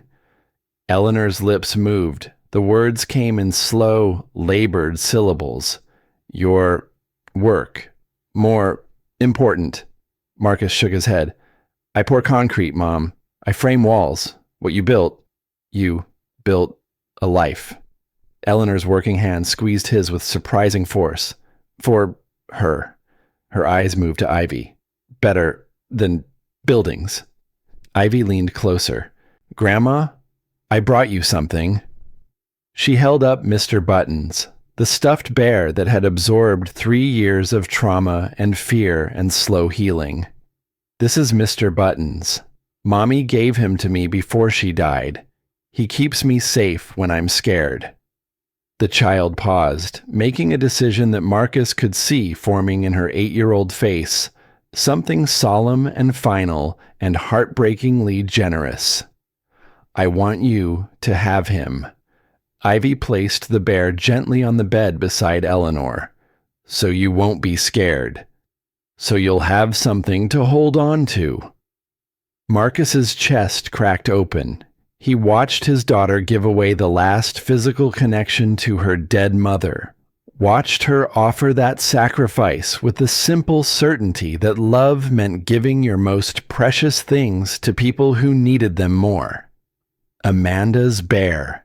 The toy that had traveled through every nightmare and panic attack and hard day of the past 3 years. Gone, gifted, irretrievable. Eleanor's fingers closed around Mr. buttons with a grip that seemed impossible for someone so close to death. Tears leaked from the corners of her eyes, rolling sideways into gray hair spread across starched pillows. Her mouth worked, struggling to form words her brain could no longer reliably command. Finally, barely a whisper, "Love you, always." Then her eyes moved to Marcus, and with tremendous effort, Eleanor spoke again. "Tell, your daddy. Check, my desk. Surprise." The words came out clearer than anything else she'd managed, as if she'd been rehearsing them, holding them in reserve for exactly this moment. Marcus leaned closer. "What surprise, Mom? What's in your desk?" But Eleanor's eyes had already begun to drift closed, the effort of speech exhausting what little energy remained. Her breathing grew more shallow, each inhale a visible struggle. The monitor's beeping slowed perceptibly. Diane moved to adjust Eleanor's pillows, her nurse's training automatically seeking small comforts, even as her sister's grief overwhelmed professional detachment. Marcus held his mother's hand and watched the light fade incrementally from her face. Not all at once. Dying was rarely that merciful. Instead, it was a slow recession, like tide pulling away from shore in infinite gradations, color draining, breathing spacing further apart, the small movement that indicated consciousness, a finger twitch, an eyelid flutter, becoming increasingly rare. Ivy curled against Marcus's chest, one hand still resting on Eleanor's arm, maintaining contact. She'd done this before. At 5 years old, sitting beside her mother's hospital bed during those final days of morphine-managed decline. She understood the choreography of dying, the waiting, the watching, the way adults stopped checking phones and speaking in full sentences, as if ordinary life had paused to make room for transition. Time became fluid. Minutes stretched into eternities while hours compressed into moments. At some point, a doctor came, an older black man with kind eyes and 2 decades of ICU experience etched into the lines of his face. He checked Eleanor's vitals, noted the irregular heartbeat and dropping blood pressure, and spoke to Diane in medical shorthand that Marcus partially understood. Declining rapidly, comfort measures, hours at most. The doctor touched Marcus's shoulder. "Your mother is a remarkable woman. Her will to live, to wait for you, has kept her going well past what we expected. But her body is shutting down. The stroke damaged too much. She's not in pain. The medications are managing everything. She's just tired." Marcus nodded, unable to speak. The doctor withdrew. Diane brought coffee no one drank and sandwiches no one ate. The afternoon sun shifted across the room's carefully positioned windows, creating patterns Eleanor had calculated decades ago to provide beauty without harshness. Around 3 p.m., a woman appeared in the doorway. 50s, professional attire with a leather portfolio that suggested business mixed with emotion. She knocked softly on the doorframe. "I'm so sorry to intrude. I'm Margaret Chen, director of the Brennan Foundation Board." She paused, reading the room's grief. "I won't stay. When I heard Eleanor had been admitted, I needed to come pay my respects." Diane invited her in. Margaret approached the bed, looked down at Eleanor with obvious affection, then turned to Marcus. "You're Daniel." "Marcus? Of course, I apologize." Margaret's smile was sad. "Your mother spoke about you constantly at board meetings, about your daughter, about the life you'd built together after your wife passed. She was so proud of the choice you'd made, giving up architecture to be there for your child." Marcus felt disoriented, as if pieces of his mother's life were assembling into a picture he'd never seen complete. I didn't know Mom was involved with a foundation board. She founded it 15 years ago, the Brennan Foundation for Dignity. Margaret's voice carried quiet intensity. We provide scholarships for working parents who choose family over career advancement, fully funded childcare, mental health services, housing assistance. Everything your mother believed people needed to build lives worth living instead of just surviving. She pulled a folder from her portfolio, set it on the bedside table. Eleanor updated her will 3 months ago. She wanted you to have this information, to understand what she'd created and what role she hoped you'd play in continuing it. Marcus stared at the folder like it might contain explosives. What role? Executive director, full salary, benefits, decision-making authority. Margaret's eyes held his. Your mother believed that someone who'd walked the path, who'd sacrificed career advancement to prioritize family, would understand the foundation's mission better than any credentialed nonprofit executive ever could. Before Marcus could respond, Eleanor's breathing changed. The rhythm that had been irregular but persistent suddenly hitched, paused, resumed with a wet rattle that made Diane's nurse instincts kick into high alert. She checked the monitors, then looked at Marcus with an expression that needed no translation. Margaret Chen quietly excused herself. I'll be in the waiting room. Take all the time you need. The door closed.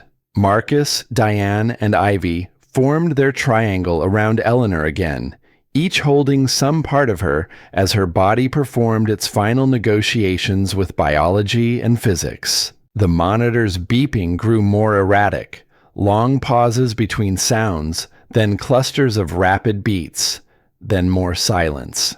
Diane was crying openly now, her professional composure shattered by the simple fact that this dying woman was her mother, not just another patient in another ICU bed.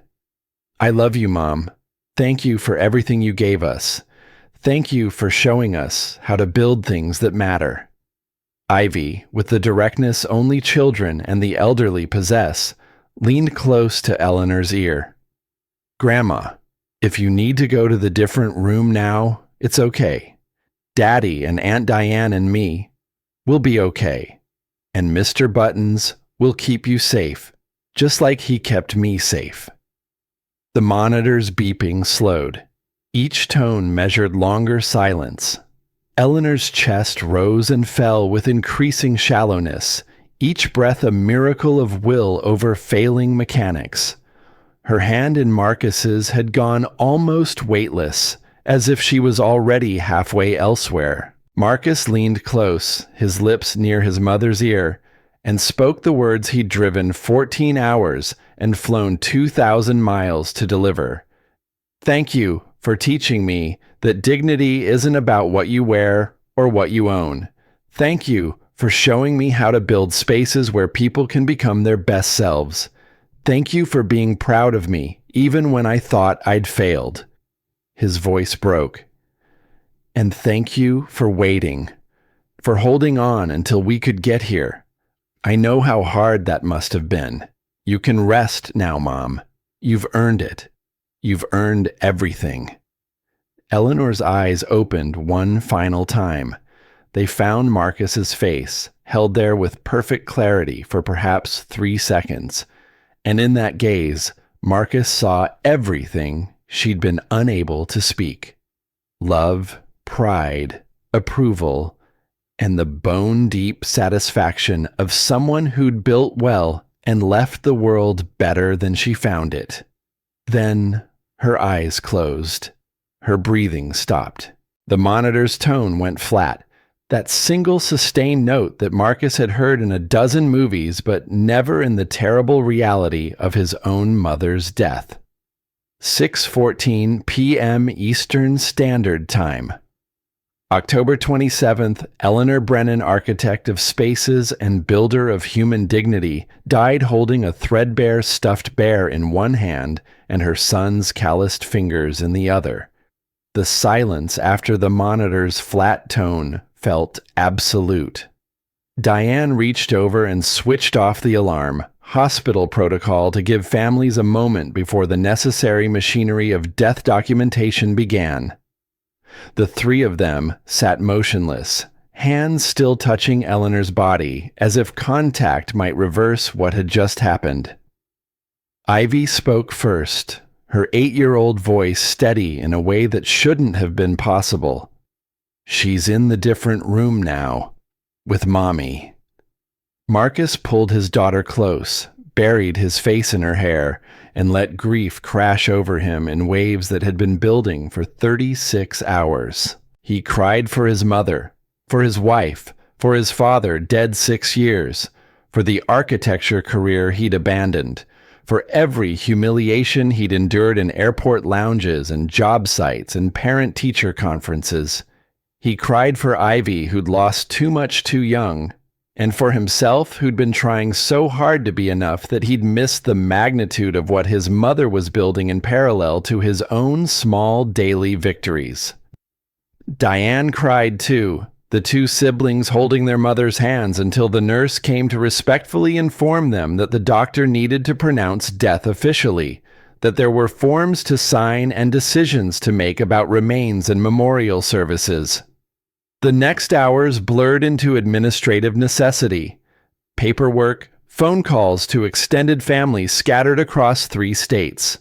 A funeral home selected from a list provided by Hospital Social Services. Decisions about burial versus cremation.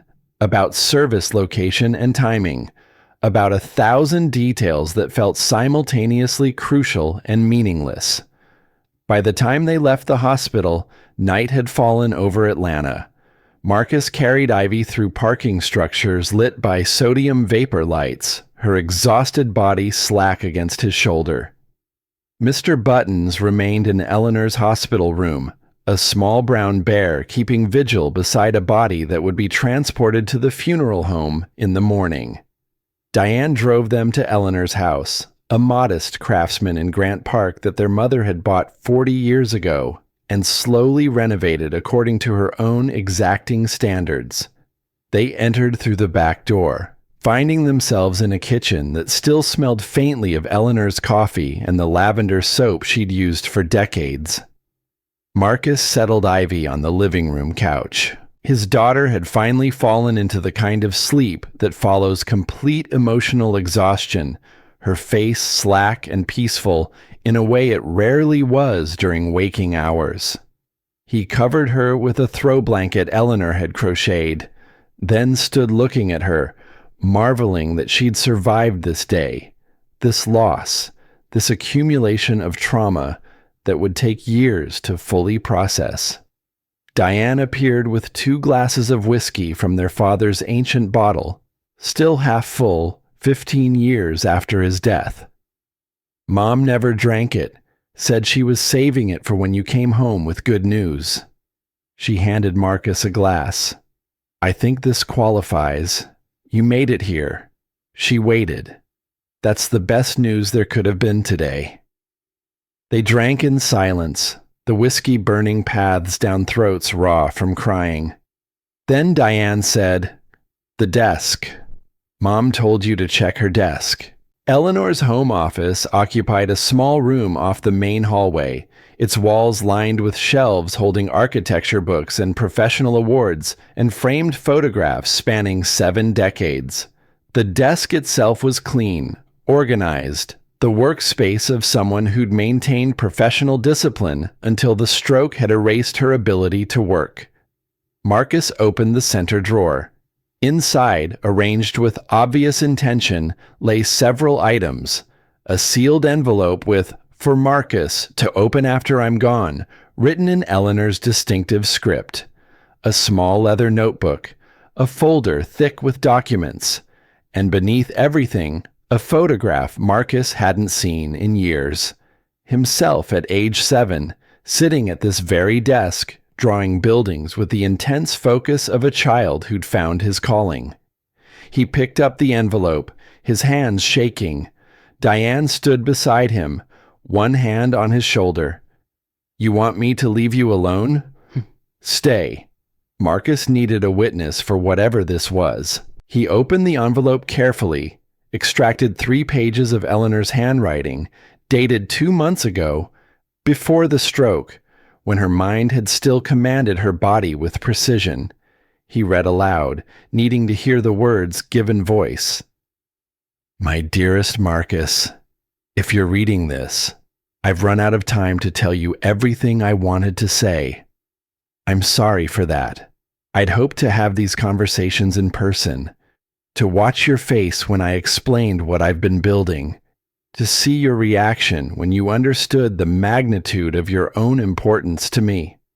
But life rarely gives us the timing we want, so I'm writing this instead. I know you've wondered sometimes if you made the right choice, leaving architecture to raise Ivy after Amanda died.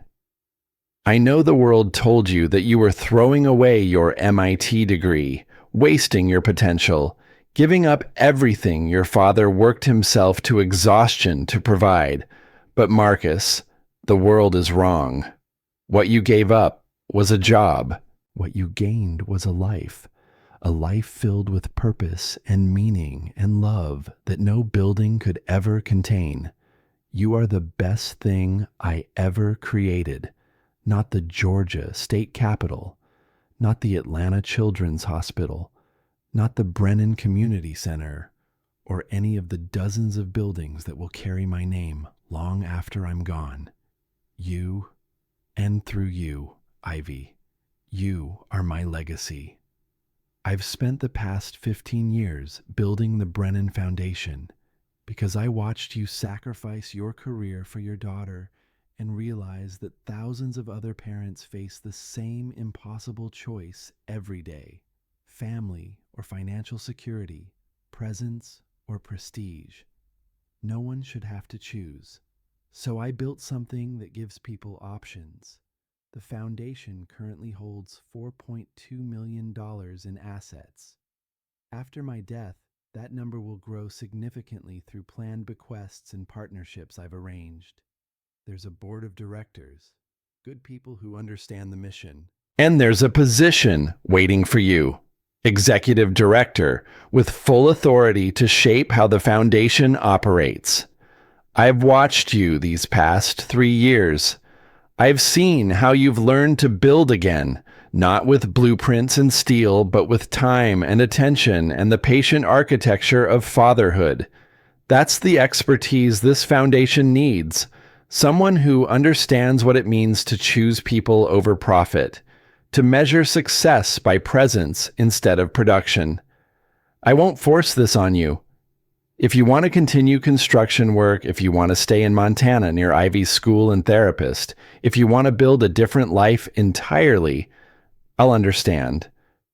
But I want you to know the option exists, that you don't have to choose between financial security and being the father Ivy needs.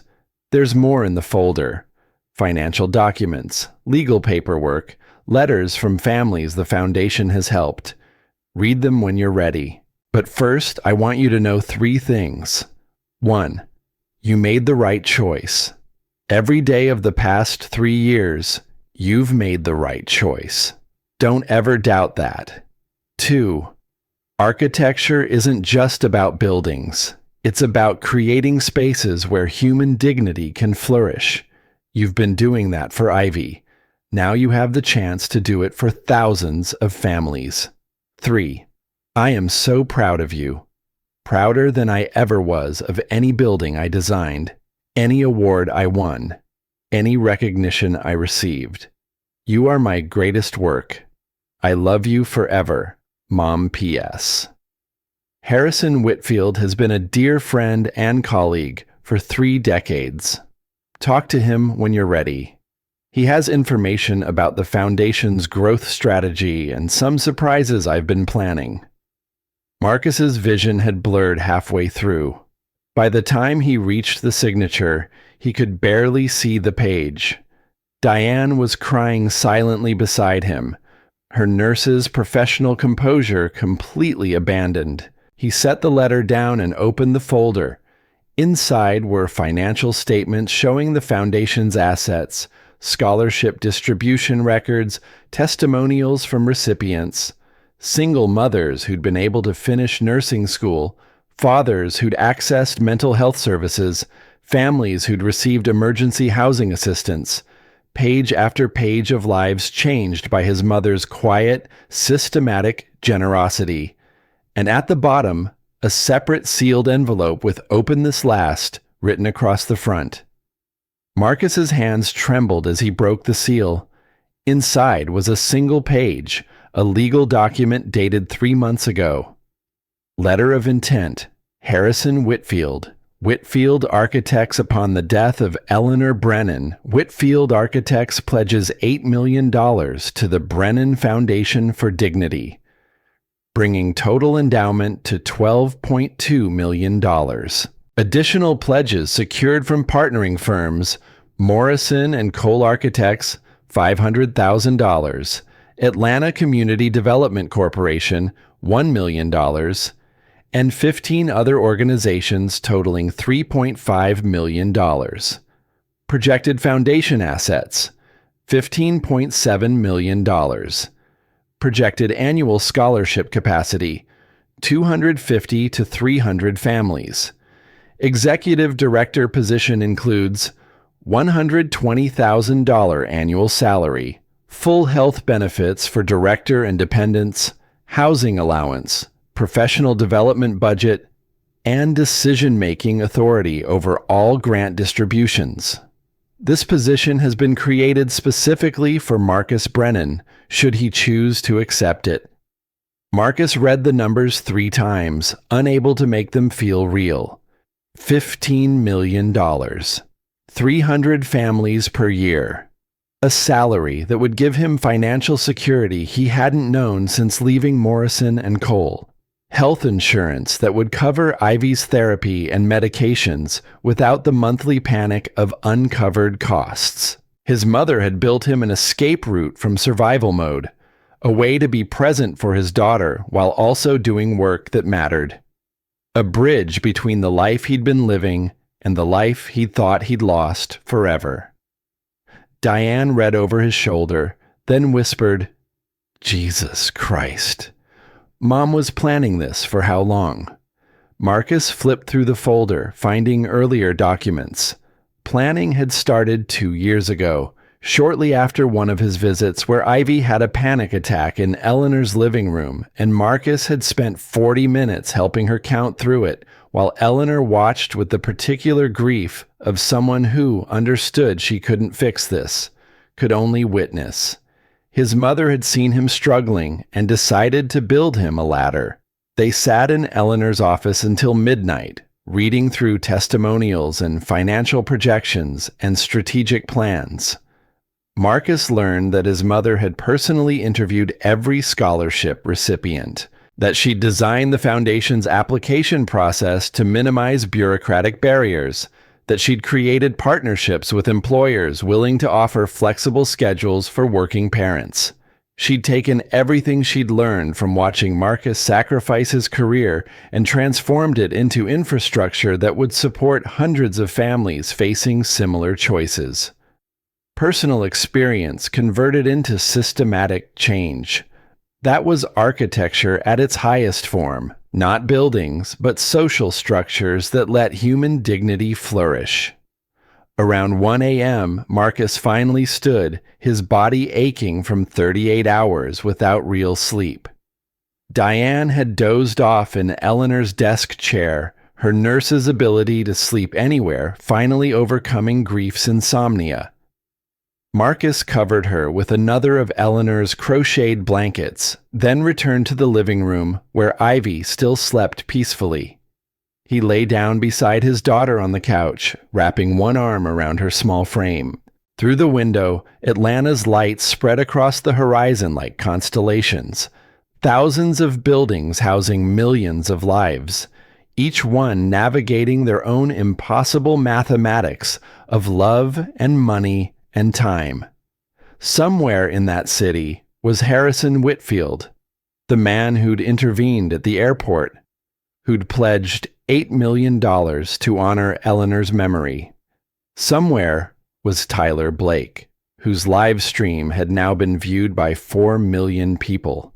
Somewhere was Vanessa Cole, whose career and reputation had been destroyed by 15 minutes of recorded cruelty.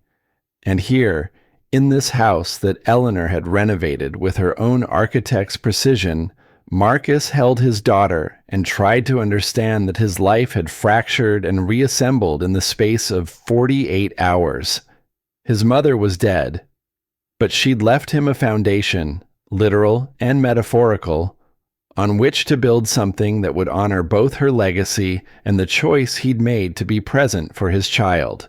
Sleep finally came, dreamless and absolute. The exhaustion of grief and travel and transformation pulling him under. When he woke, sun was streaming through windows positioned to catch morning light without harshness, and Ivy was awake beside him, looking at the photographs on Eleanor's walls, images of buildings that would outlast them all, monuments to a woman who'd understood that architecture was always, fundamentally, about creating spaces where human beings could become their best selves. "Daddy," Ivy said softly, "what happens now?" Marcus pulled her close.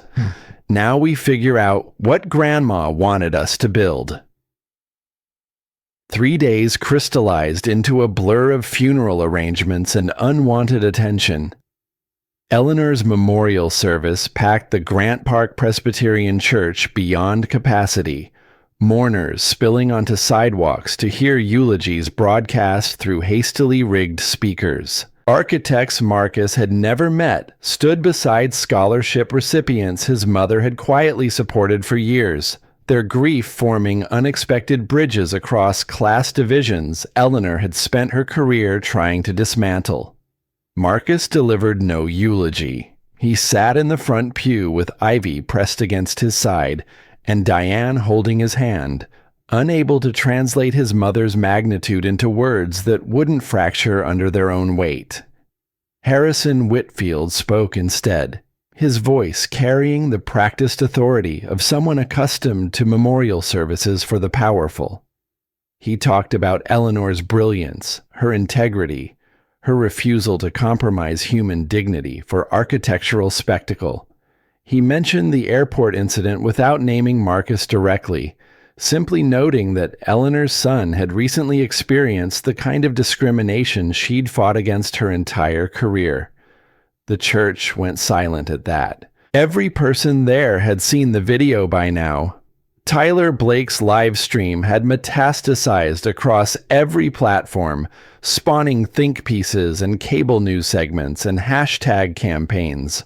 Marcus had become a symbol without consent, his humiliation converted into content that politicians cited in speeches about economic inequality and service workers invoked as evidence that class warfare was alive and thriving in America's airports. After the service, people approached with business cards and condolences that felt increasingly indistinguishable.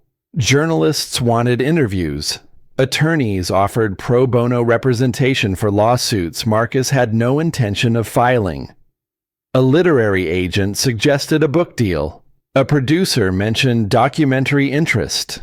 Everyone wanted pieces of his story, as if grief could be packaged and distributed for profit or inspiration.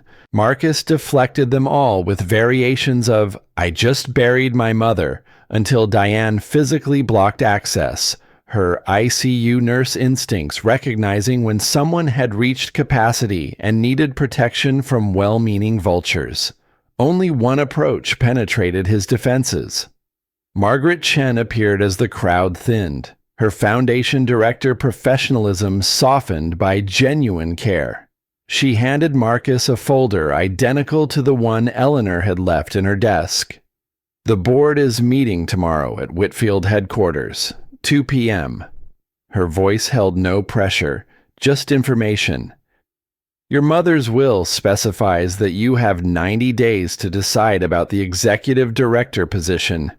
No one will push you, but we wanted you to understand what you'd be stepping into. Marcus took the folder without opening it. Why me? You could hire someone with nonprofit experience, someone who understands grant management and fundraising. We could. Margaret's smile was sad. Your mother anticipated that argument. She said you'd spent 3 years learning to build a life from broken pieces, that you understood what it meant to choose presence over prestige, that no graduate degree could teach the kind of expertise that comes from surviving impossible choices. She paused. She also said you were the only person she trusted to keep the foundation focused on dignity instead of metrics. The next morning, Marcus found himself in Eleanor's home office again, this time with Diane and a lawyer named Patricia Donnelly, not the cardiologist from the airport lounge, but a probate attorney who'd handled Eleanor's estate planning. Documents spread across the desk transformed his mother's life into legal categories: assets, liabilities, bequests, trusts. The house was his, fully paid off. Eleanor's savings, modest but carefully managed, would cover Ivy's therapy and medications for at least 2 years. There were personal items cataloged with the precision Marcus had expected. His mother never did anything halfway, but the magnitude of the foundation endowment still felt abstract, numbers too large to map onto the construction worker salary he'd been living on. Patricia, the attorney, explained tax implications and fiduciary responsibilities in language designed for clients who understood financial complexity. Marcus listened with half his attention, while Ivy played quietly in the living room, drawing buildings that looked remarkably like Eleanor's architectural sketches. The same attention to proportion, the same intuitive grasp of space. One more thing. Patricia pulled a sealed envelope from her briefcase. Eleanor left specific instructions that this be delivered to you exactly 3 days after her death. Today. Marcus broke the seal, finding a single page in his mother's handwriting. Danny, if you're reading this, the funeral is over and you're drowning in decisions. I'm sorry. Death makes bureaucrats of us all. Here's what I need you to understand. The foundation isn't charity. It's infrastructure. It's the social architecture that makes dignity possible for people whose economic reality forces impossible choices. You know what that's like. You've lived it. That's why you're the right person to run this. Tomorrow, you'll meet the board. They're good people, but they don't understand survival the way you do. Harrison will try to protect you from their expectations. Let him. And Marcus, about the airport incident.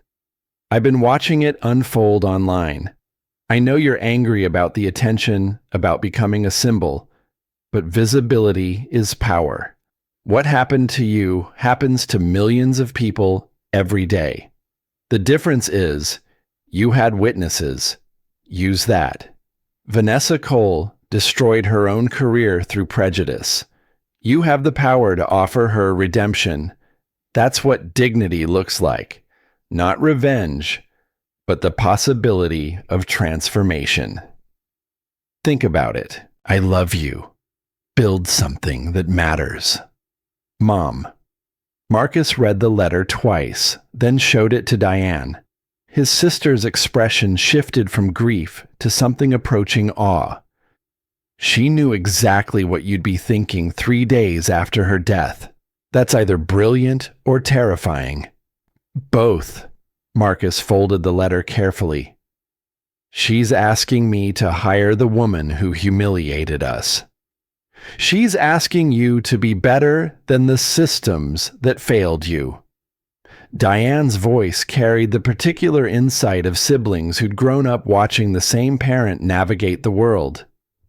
Mom spent her career designing spaces where people could become their best selves.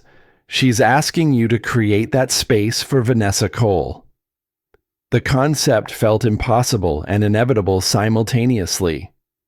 Marcus thought about Vanessa's face in the airport lounge as the live stream views climbed, as her certainty crumbled into horror, as she realized 15 minutes of prejudice would define her for years. He'd felt no satisfaction then, just exhaustion and the desperate need to reach his dying mother. But Eleanor was right. He had power now. 4 million people had watched him maintain dignity while being stripped of it. That visibility could be weaponized for revenge or redirected towards something more difficult. The possibility that people could change if given infrastructure to support transformation. At 1:45 p.m., Marcus stood outside Whitfield Architects' headquarters, a building he recognized from photographs in Eleanor's office. The structure rose 12 stories in glass and steel, with the kind of elegant proportions that announce serious money and serious taste. The lobby directory listed Whitfield's firm on floors 8 through 12, with the Brennan Foundation occupying Suite 701. Harrison Whitfield met them at the elevator, his silver hair and tailored suit suggesting he'd spent the morning in client meetings before this. But his eyes were kind when they found Marcus, and his greeting held genuine warmth rather than professional politeness. Marcus, Ivy. He crouched to the child's level. I'm Harrison. I was a good friend of your grandmother's. She was one of the most remarkable people I've ever known. Ivy studied him seriously.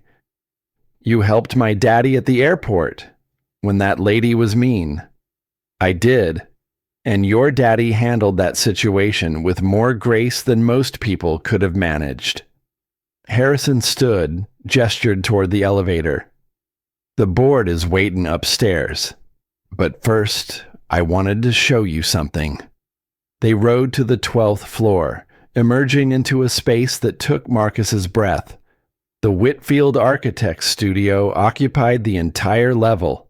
An open plan design with floor-to-ceiling windows framing Atlanta's skyline, drafting tables mixed with computer workstations, physical models shared space with 3D renderings, and everywhere, Eleanor's influence was visible in the spatial organization, the lighting choices, the way collaboration areas flowed into individual work zones. Your mother designed this 31 years ago. Harrison's voice carried reverence. Every major decision our firm has made since then has happened in this space. It's where we've created structures meant to endure for generations. He paused. She understood that good architecture isn't about monuments. It's about creating conditions where human excellence becomes possible. He led them to the north windows, where a framed photograph hung beside architectural drawings. Young Eleanor, maybe 40 years old, standing beside a 31-year-old Harrison at a construction site. Both wore hard hats and carried rolled blueprints, their expressions mixing exhaustion and exhilaration. She took a chance on me when I had nothing but dreams. Harrison's voice thickened. Designed this building for a fraction of her usual fee, refused full payment until my firm was profitable. He looked at Marcus directly. I owed her everything. Still do. The $8 million I pledged to the foundation doesn't even begin to repay that debt. Marcus studied the photograph, seeing his mother in her prime, fierce and brilliant and certain that architecture could change lives if practiced with integrity. He'd inherited those certainties along with her genetic code, had carried them through MIT and into his career before Amanda's death reorganized his priorities entirely. She left me a letter. Marcus pulled the folded page from his pocket. She said the foundation isn't charity. It's infrastructure. She's right. Harrison gestured toward the studio around them. This space is infrastructure that lets architects do their best work. The foundation is infrastructure that lets families do their best living. Same principle, different scale. They took the elevator down to the 7th floor. Suite 701 opened into a modest but well-appointed office suite. Conference room, 3 private offices, open workspace for administrative staff. The walls held photographs of scholarship recipients, community programs, families whose lives had been changed by Eleanor's systematic generosity. The board waited in the conference room. Margaret Chen, whom Marcus already knew. A woman introduced as Dr. Sarah Hartwell, pediatrician and board secretary. A man named Robert Torres, affordable housing developer. And 2 others, community organizer, corporate attorney, whose names Marcus immediately forgot because his attention had snagged on the final person present. Sophia Ramirez sat at the far end of the table, the gate agent from Denver who'd waved him through to the premium lounge, who told him about her children attending the Brennan Community Center. She stood when Marcus entered, her professional composure barely masking obvious nerves. "Mr. Brennan, thank you for agreeing to meet with us. I know this week has been..." She trailed off, recognizing that no words could adequately contain what this week had been. Marcus settled Ivy in a chair beside his, handed her a tablet loaded with drawing apps, then faced the assembled board. "My mother left me very specific instructions about this foundation. I'm still processing whether I'm the right person to execute them." "We understand." Margaret Chen opened a folder. "We wanted to give you context before you decide. The foundation currently supports 147 families across 6 states. Working parents who've chosen family presence over career advancement, single mothers finishing nursing degrees, fathers accessing mental health services, families in transitional housing situations." She slid documents across the table, testimonials, photographs, impact assessments showing measurable improvements in children's educational outcomes when parents had financial stability and flexible work arrangements. Each page represented lives changed by infrastructure Eleanor had built in parallel to Marcus's own struggle. "With the additional pledges secured after your mother's death, we can expand to 300 families annually. But that requires leadership that understands the mission viscerally, not just intellectually." Margaret's eyes held his. "Your mother believed you were that leader." Marcus looked at the photographs on the walls. Mothers graduating from nursing programs, fathers coaching Little League because they had time off work, children thriving because their parents could afford therapy or tutoring or simply presence. He saw his own story reflected 100 different ways in those images. What does the executive director actually do? Practical questions anchored him when emotional weight threatened to overwhelm. Robert Torres, the housing developer, fielded that one. Grant review and approval, partnership development, fundraising, public speaking, board reporting, strategic planning. He paused. It's a full-time position requiring skills that can be learned. What can't be taught is understanding what it means to sacrifice career advancement for family presence. That's the expertise we need most.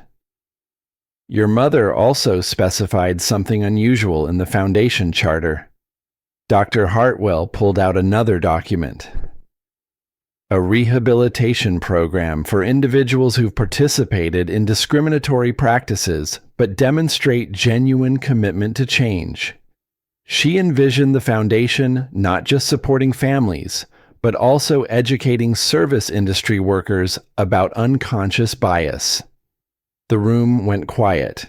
Everyone knew what this meant. Everyone had seen the viral video. Harrison Whitfield spoke carefully. Eleanor's final letter to the board included a specific recommendation. She suggested that Vanessa Cole, the airport supervisor from Denver, be offered employment as the foundation's first diversity training coordinator, conditional on her accepting responsibility, completing anti-bias education, and committing to systemic change. Marcus felt the room's collective attention focus on him.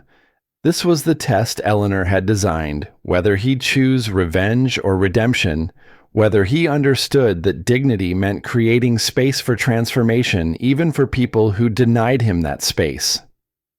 "Has anyone contacted Vanessa Cole?" His voice came out steadier than he felt. "No." Margaret shook her head. "We wanted your input first. This is your decision." Marcus thought about Vanessa's face in the airport lounge, the way her certainty had crumbled as the live stream views climbed. He thought about his mother's letter, "Visibility is power.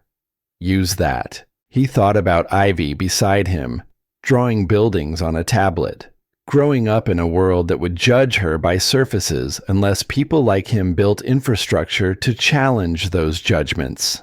"I want to talk to her first, before any job offer. I need to understand if she's actually committed to change or just looking for damage control." Marcus met Harrison's eyes. "My mother built this foundation on the principle that everyone deserves dignity. If we're going to offer Vanessa Cole a second chance, it has to be real, not performative." The board members exchanged glances. Margaret Chen smiled slightly. "That's exactly the kind of leadership this foundation needs." They spent the next hour reviewing financial projections, expansion strategies, partnership opportunities. Marcus's construction work had taught him to read blueprints and calculate material costs. Those skills translated surprisingly well to understanding budgets and program scaling. He found himself asking questions that made the board members nod approvingly about sustainability, about ensuring quality over quantity, about maintaining Eleanor's focus on dignity rather than metrics. By 4 p.m., when the meeting concluded, Marcus had agreed to a 90-day trial period as executive director.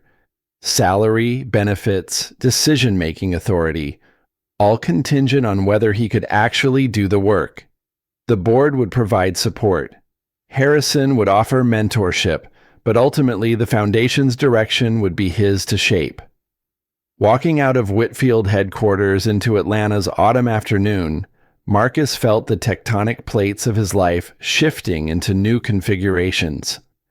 3 days ago, he'd been a construction worker in Montana, invisible except to his daughter and his dying mother.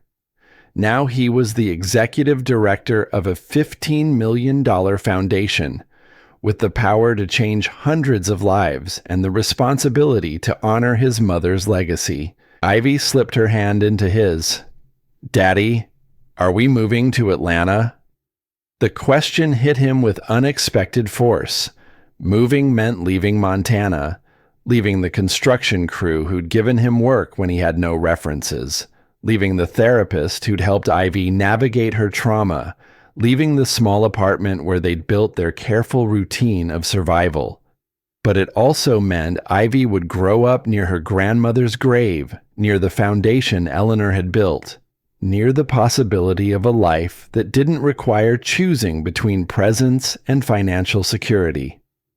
"I think we might be, sweetheart. What do you think about that?" Ivy was quiet for a long moment, processing with the seriousness she brought to all major decisions. Finally, "Will I have to change schools?" "Yes, but we'll find a good one, with small classes. And I'll still be home when you get off the bus every day. And you'll still help me when the scary feelings come?"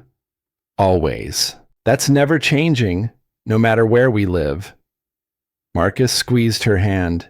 "The foundation, Grandma's foundation, it's going to let me be there for you and also do work that helps other families, so other kids don't have to choose between having their parents around and having enough money." Ivy nodded slowly. Grandma was smart. Grandma was brilliant. That evening, back at Eleanor's house that was now his house, Marcus sat at his mother's desk and composed an email he'd been mentally drafting since the board meeting. He found Vanessa Cole's contact information through Denver International's public directory, then stared at the blank message window for 20 minutes before typing, "Ms. Cole, you don't know me, but you probably recognize my name from the airport incident 3 days ago. I'm the construction worker you told didn't belong in the premium lounge. I'm not writing to threaten legal action or demand an apology. I'm writing because my mother, Eleanor Brennan, who died the day of that incident, left instructions that have complicated my understanding of what justice looks like. The Brennan Foundation for Dignity supports working parents and educates service industry workers about unconscious bias. My mother believed that people who participate in discrimination should have opportunities for redemption if, and only if, they demonstrate genuine commitment to change. I'm offering you a meeting, not a job offer, just a conversation about whether you're interested in transformation or damage control. If it's the latter, please don't respond. If it's the former, we should talk. I'll be in Denver next week for exactly this purpose. Marcus Brennan, Executive Director, Brennan Foundation for Dignity." He read the email 5 times, checking for any hint of satisfaction or revenge that would undermine Eleanor's vision. Finding none, he hit send before he could reconsider. The response came 90 minutes later. "Mr. Brennan, I destroyed my career and reputation in 15 minutes because I judged you by your boots instead of your character. I've spent 3 days watching the video of my own prejudice, reading comments from people who correctly identified me as everything wrong with how we treat working people in this country. I don't deserve redemption. But if you're offering the possibility, I want to earn it. Not for my career, for the chance to prevent other people from making the choices I made. I'll meet you anywhere, anytime. And Mr. Brennan, I'm sorry. More sorry than I know how to express. Vanessa Cole." Marcus read the response 3 times, hearing Eleanor's voice in his head.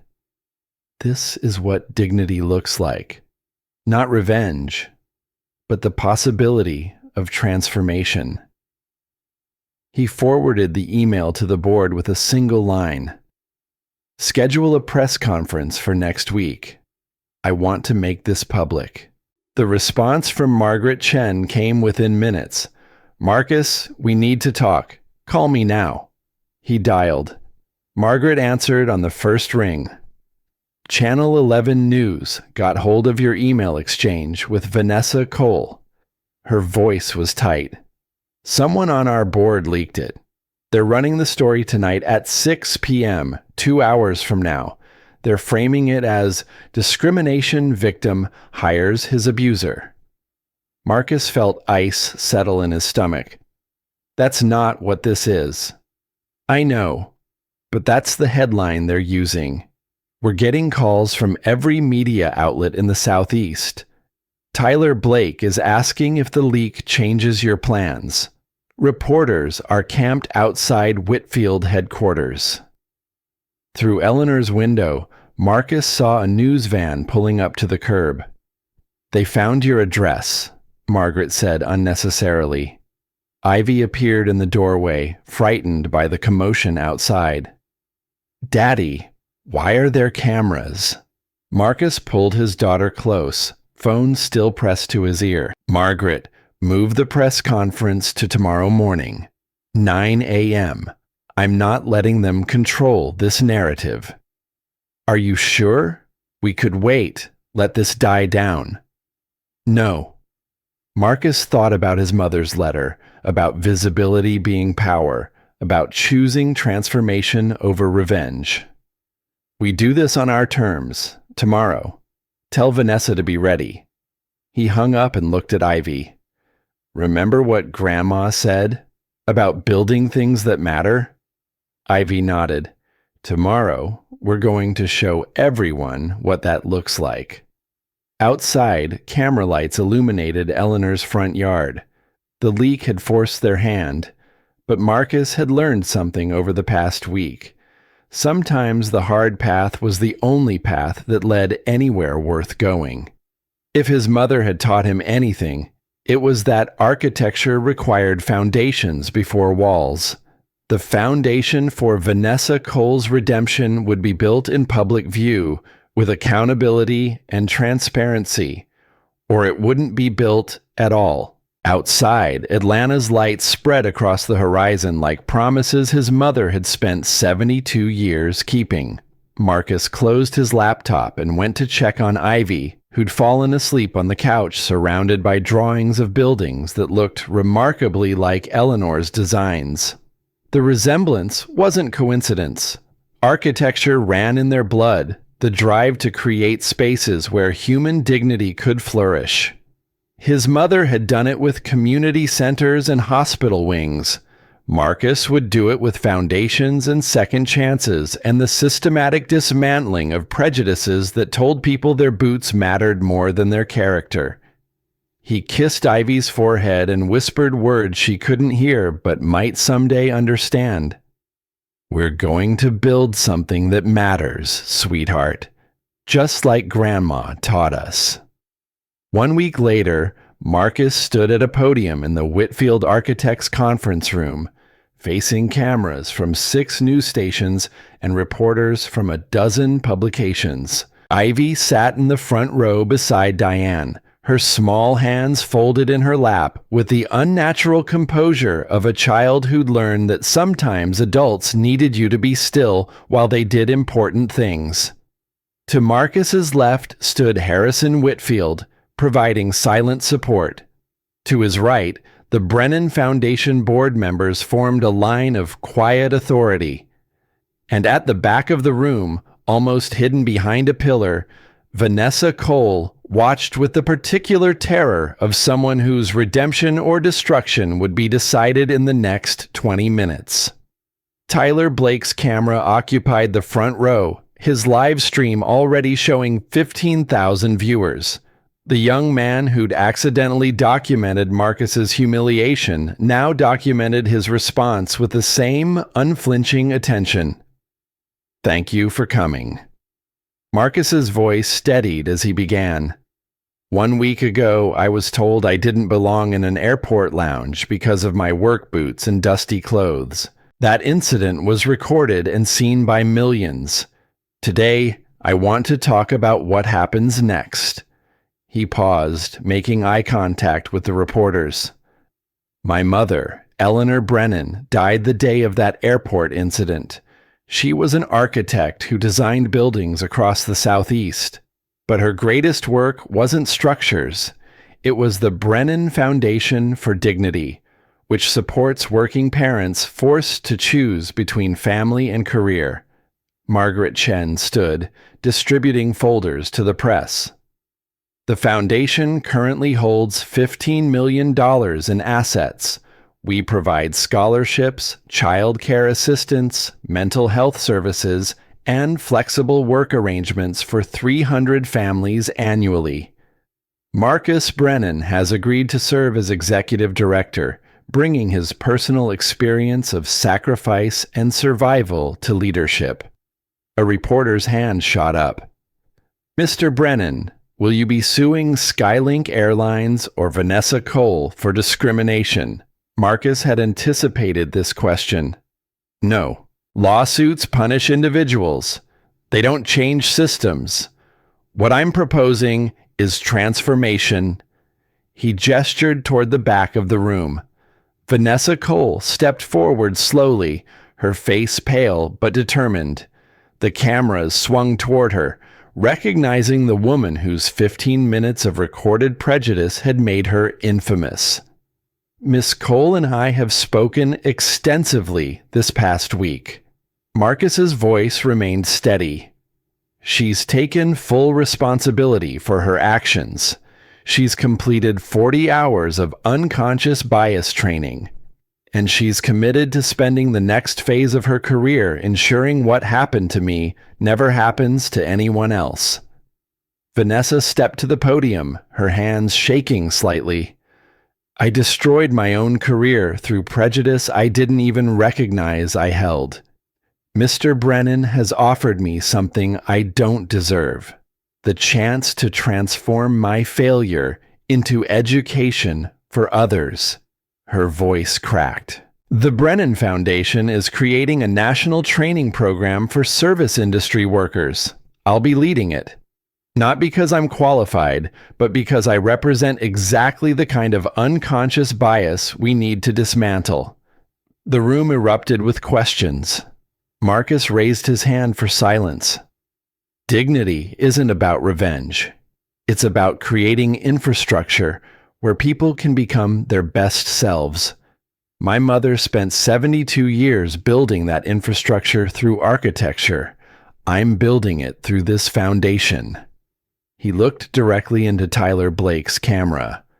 To everyone watching, if you've been told you don't belong somewhere because of how you look, because of what you do for a living, because you don't match someone's idea of worthiness, you belong. Your dignity is not negotiable, and we're building systems to prove it. The press conference continued for another 30 minutes, but Marcus's words had already begun their viral trajectory. By evening, clips would be shared 10 million times. By morning, 3 governors would announce dignity training initiatives for state facilities. By the end of the week, Skylink Airlines would implement the Brennan Protocol across all terminals nationwide. But in the moment, Marcus only saw Ivy watching him with those serious eyes, her small face reflecting something that looked almost like pride. He'd promised to build something that mattered. His mother had given him the tools. Now the construction had begun. After the cameras shut off and reporters dispersed, Vanessa Cole approached Marcus quietly. I know this doesn't erase what I did, but I promise I'll spend every day proving your mother's faith in redemption wasn't misplaced. Marcus nodded. That's all dignity requires, not perfection, just the commitment to become better than you were yesterday. She left with Margaret Chen to begin her first official day of work. Harrison Whitfield clapped Marcus's shoulder. Eleanor would be proud. You've taken her architectural principles and applied them to human systems. That's exactly what she hoped you'd do. 1 year after Eleanor's death, Marcus and Ivy returned to Denver International Airport.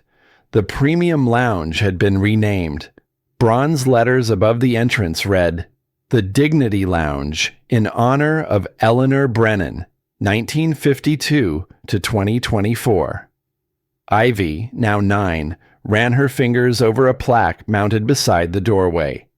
This space honors Eleanor Brennan, architect and advocate, who believed every person deserves dignity regardless of appearance, occupation, or economic status. In memory of her son's experience here, we commit to treating all travelers with respect. Inside, the chair where Marcus had sat, where Vanessa Cole had told him he didn't belong, now bore a small bronze marker. Reserved for anyone who has been told they don't belong. You belong here.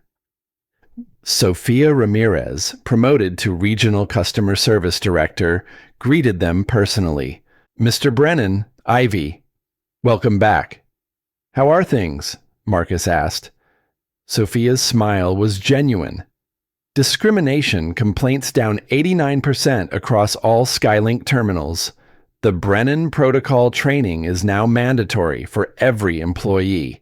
Airport staff, airline crews, contractors, everyone. She pulled out her phone, showed him a dashboard. Customer satisfaction scores highest in company history. Turns out treating people with dignity is good for business. The Foundation's first annual report told stories Eleanor never lived to see, Maria Rodriguez, 37, former hotel housekeeper. Brennan Foundation Scholarship, $40,000. Now, registered nurse, Children's Hospital Atlanta. Her 3 kids in college. James Chen, 42, factory worker. Foundation grant, childcare, plus flexible work arrangement. Now completed engineering degree while working. Promoted to production manager, coaching his son's robotics team. Sarah Okafor, 29, single mother. Foundation support, rent assistance plus mental health services plus job training. Now, medical billing specialist, bought first home. 300 families in year 1, each with a story of impossible choices made possible. 10 years later, Ivy Brennan, 18 years old, stood at the mailbox outside Eleanor's old house. Marcus had kept it, renovated it, made it home. The envelope bore MIT's logo. Her hands shook as she opened it.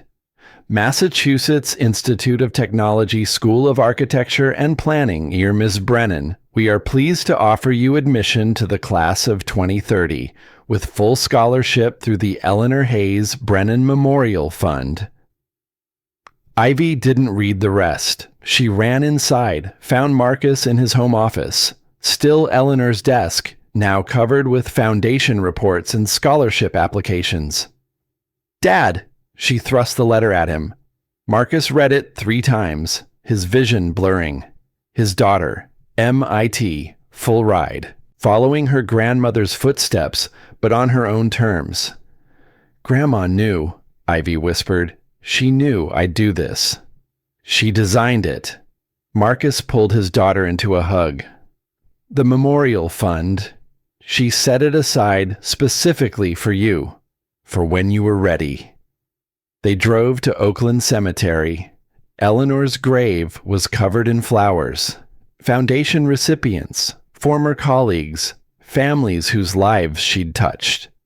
Ivy knelt, placed her MIT acceptance letter on the headstone.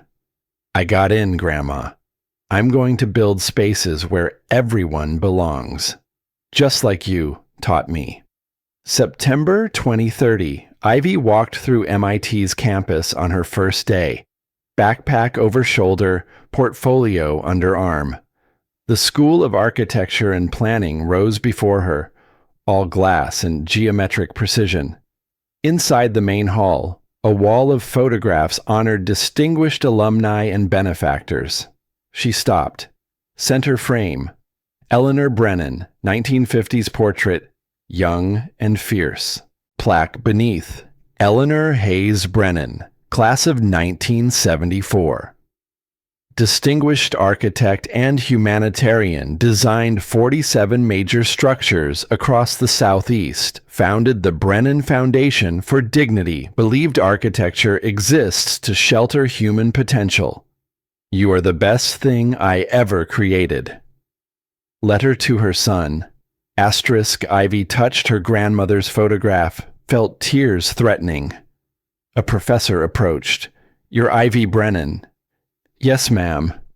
"Your grandmother was legendary, not just for her buildings, for how she treated people, for understanding that architecture is about dignity, not monuments." The professor smiled. "We're honored to have you here." Ivy found her voice. "I'm going to build something that matters, like she did. I believe you will." That evening, Ivy called Marcus. "Dad, Grandma's photo is in the main hall. They remember her." Marcus, in Atlanta, smiled through tears. "Of course they do. She built things that last." "Not just buildings," Ivy said softly. "She built us." Outside Eleanor's window, Atlanta's skyline glowed. Buildings she'd designed, spaces she'd created, lives she'd changed. The work continued. The foundation stood solid. The legacy endured. Eleanor Brennan had built well.